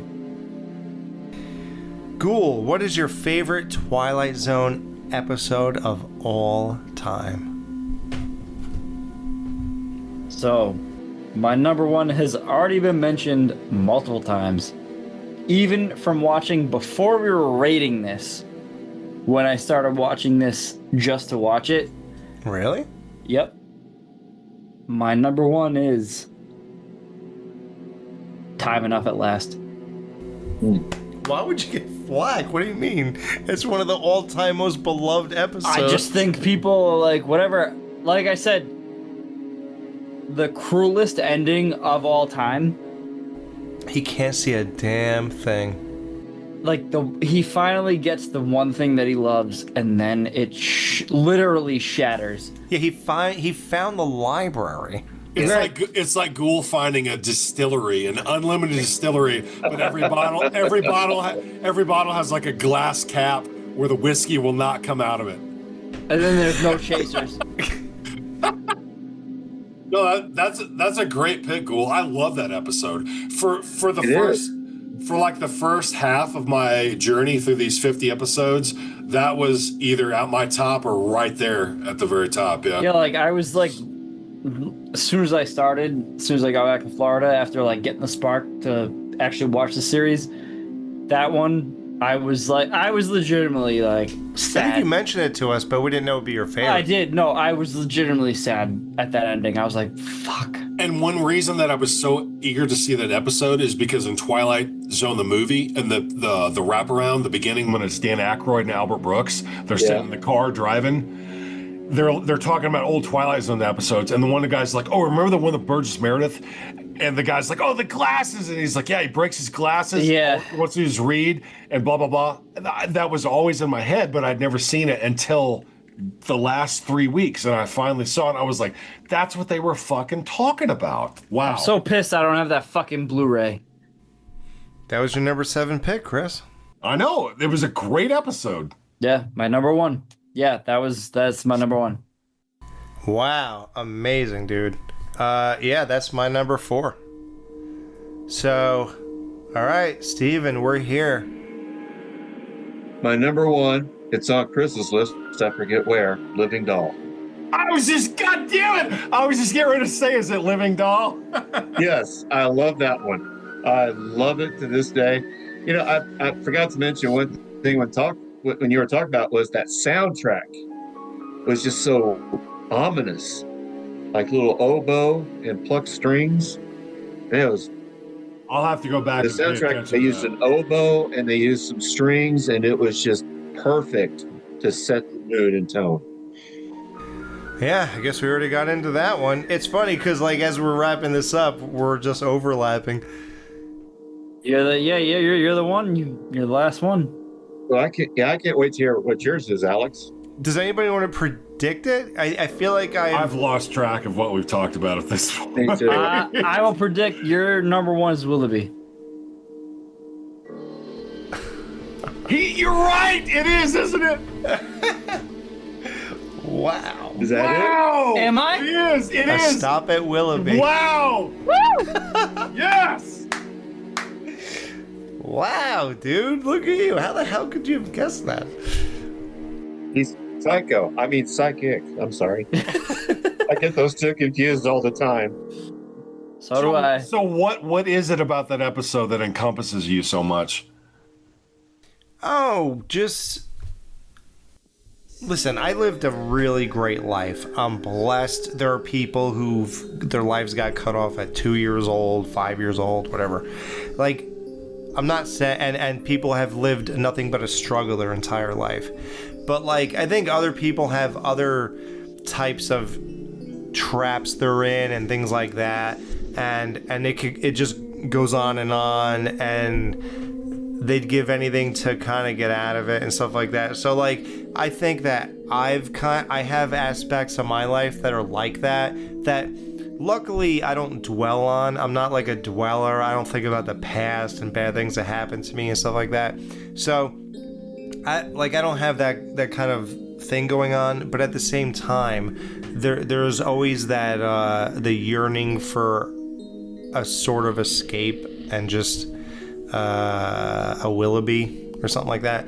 So like I said, I created my own with this podcast, and I guess I never realized that, and I've always yearned for it. And in darker times of my life, the ending of this wasn't far from an ending I wouldn't have minded all that much. So like to see it like come to fruition, like who talks about this, who makes episodes about these types of situations. And it's weird because this episode is a parallel to a very famous and sometimes ranked #1 episode of Twilight Zone, Walking Distance. You guys know that one, right? Yep. Yeah. Where the guy goes back to the soda shop or ice cream shop or drugstore or whatever the hell you want to call it, and then he goes on the carousel. He sees his younger self. Oh, I'm sorry. Yes. I watched that. I didn't realize Season that one. was the title. Okay. Yeah. Yeah. So this is kind of like the polar opposite, but at the same time mirroring in ways, I guess. And it's like the darker version of that episode. I don't know. I guess it just speaks to certain people in different ways. Something about this one, and I don't know. I didn't do it on purpose. It just kind of happened. I guess I just saw the deadlights and I wanted to be there. And I just got drawn to this, and I couldn't escape it. And it was like the one that spoke to me more than any Twilight Zone ever. And I've watched this like 60 times. Like, in the last like 20 years even. So I don't know. It's hard to explain, but I guess whatever I said before and this is enough, I imagine. But yeah, I don't know. I stop at Willoughby. It's just done so masterfully well, and like even like the ironic ending of like Willoughby is the name of like the funeral parlor. Right. that That was like that was what sealed the episode for me. I was like, whoa. It's like, damn. Yeah. And it's sad, right? Like, because he's a good guy, Garth, and all that stuff. And it's like, Yeah, but that's what happens. yeah, he just he's tired of putting on the charade every day at 9 a.m. and push, Williams, push, and the wife with the big appetite and the wants the country clubs and everything else, and you're just like, what is this? What did I get into here? And like, I don't know, it's just a relatable tale, I guess. And yeah, no, that's Very relatable. Real Yeah, quick, something that always stood out with me as a kid. I think I was about 12 or 13. My parents had this lake property, and my uncle Don, my favorite uncle, he was a banker, and he was telling us. So my parents were wondering what happened to this one guy, and my uncle Don said, "Well, apparently he was going to have to sell his houseboat, and he killed himself because he was afraid what would people think after he sold his houseboat." Wow. oh my god. What You know, would and that people always stuck think? out to me. All right, well, let's go down. We did our honorable mentions. We could pretty much wrap this up, guys. All right, Chris, go through your top 10 to refresh everybody from 10 to 1. So my top 10 from 10 to 1. Nick of Time, To Serve Man, Eye of the Beholder, Time Enough at Last, Living Doll, The Dummy, The Silence, What's in the Box, The Hitchhiker, and Night Call. Nice. Ghoul.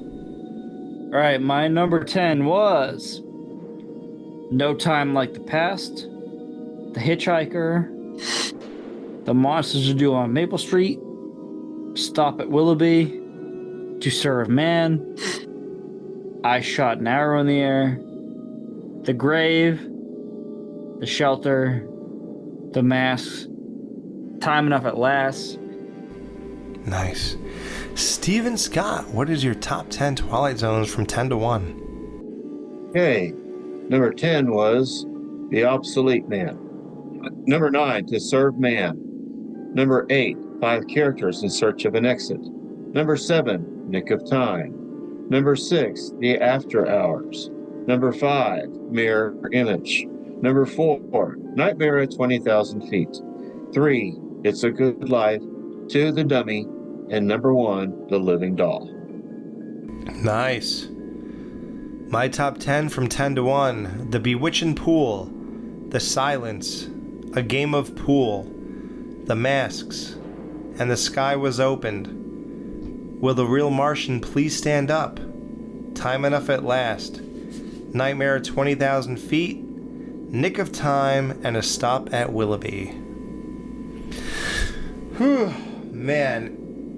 Again, I just want to we have to reiterate, this show was, in my life, never going to happen until now. I just knew that this show was the one that would make it happen. I'm glad you did. I mean, it's part of it then. Yeah, no, dude, you're part of a historic thing in my life, at least, and the Ghoul, because he's a big witness to the 2 downfalls. True. Well, I saw the second one, I guess. The 2023 Skeleton Crew revival ended because of this.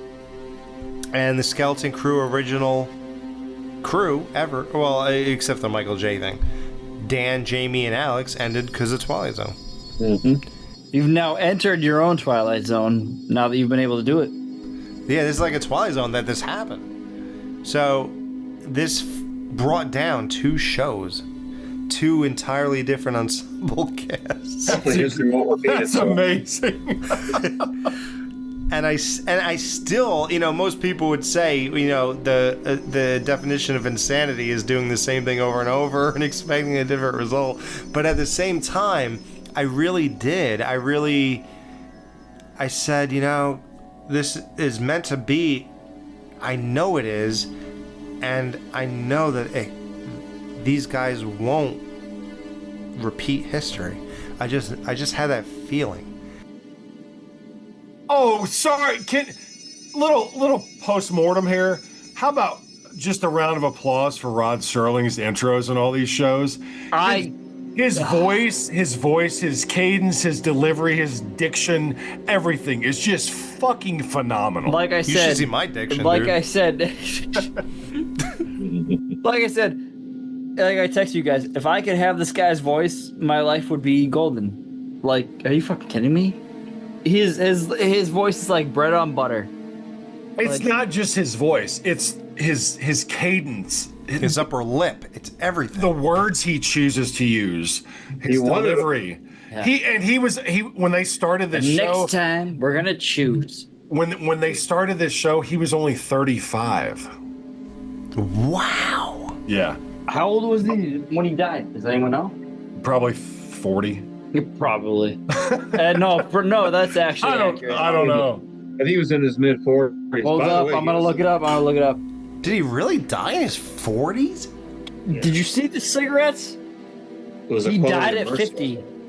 50. Wow. Jesus. So, yeah, thanks for taking this trip, everyone. It's July, so you get your Twilight Zone marathon at some point in July. Not July 4th, but... July Zone or something. July 28th is pretty close. And to end the show, I'm actually going to play something funny. A recording I did in 1997 with an out-of-tune guitar when I had no idea how to play guitar. Me and my cousin Steve, who played Jason in my movie, recorded a song made up on the spot. He was on drums, I was on guitar. And all these years we called it Twilight Zone because the first few notes I plucked out sounded like Twilight Zone, and I kind of ran with that for the duration of the song. So enjoy.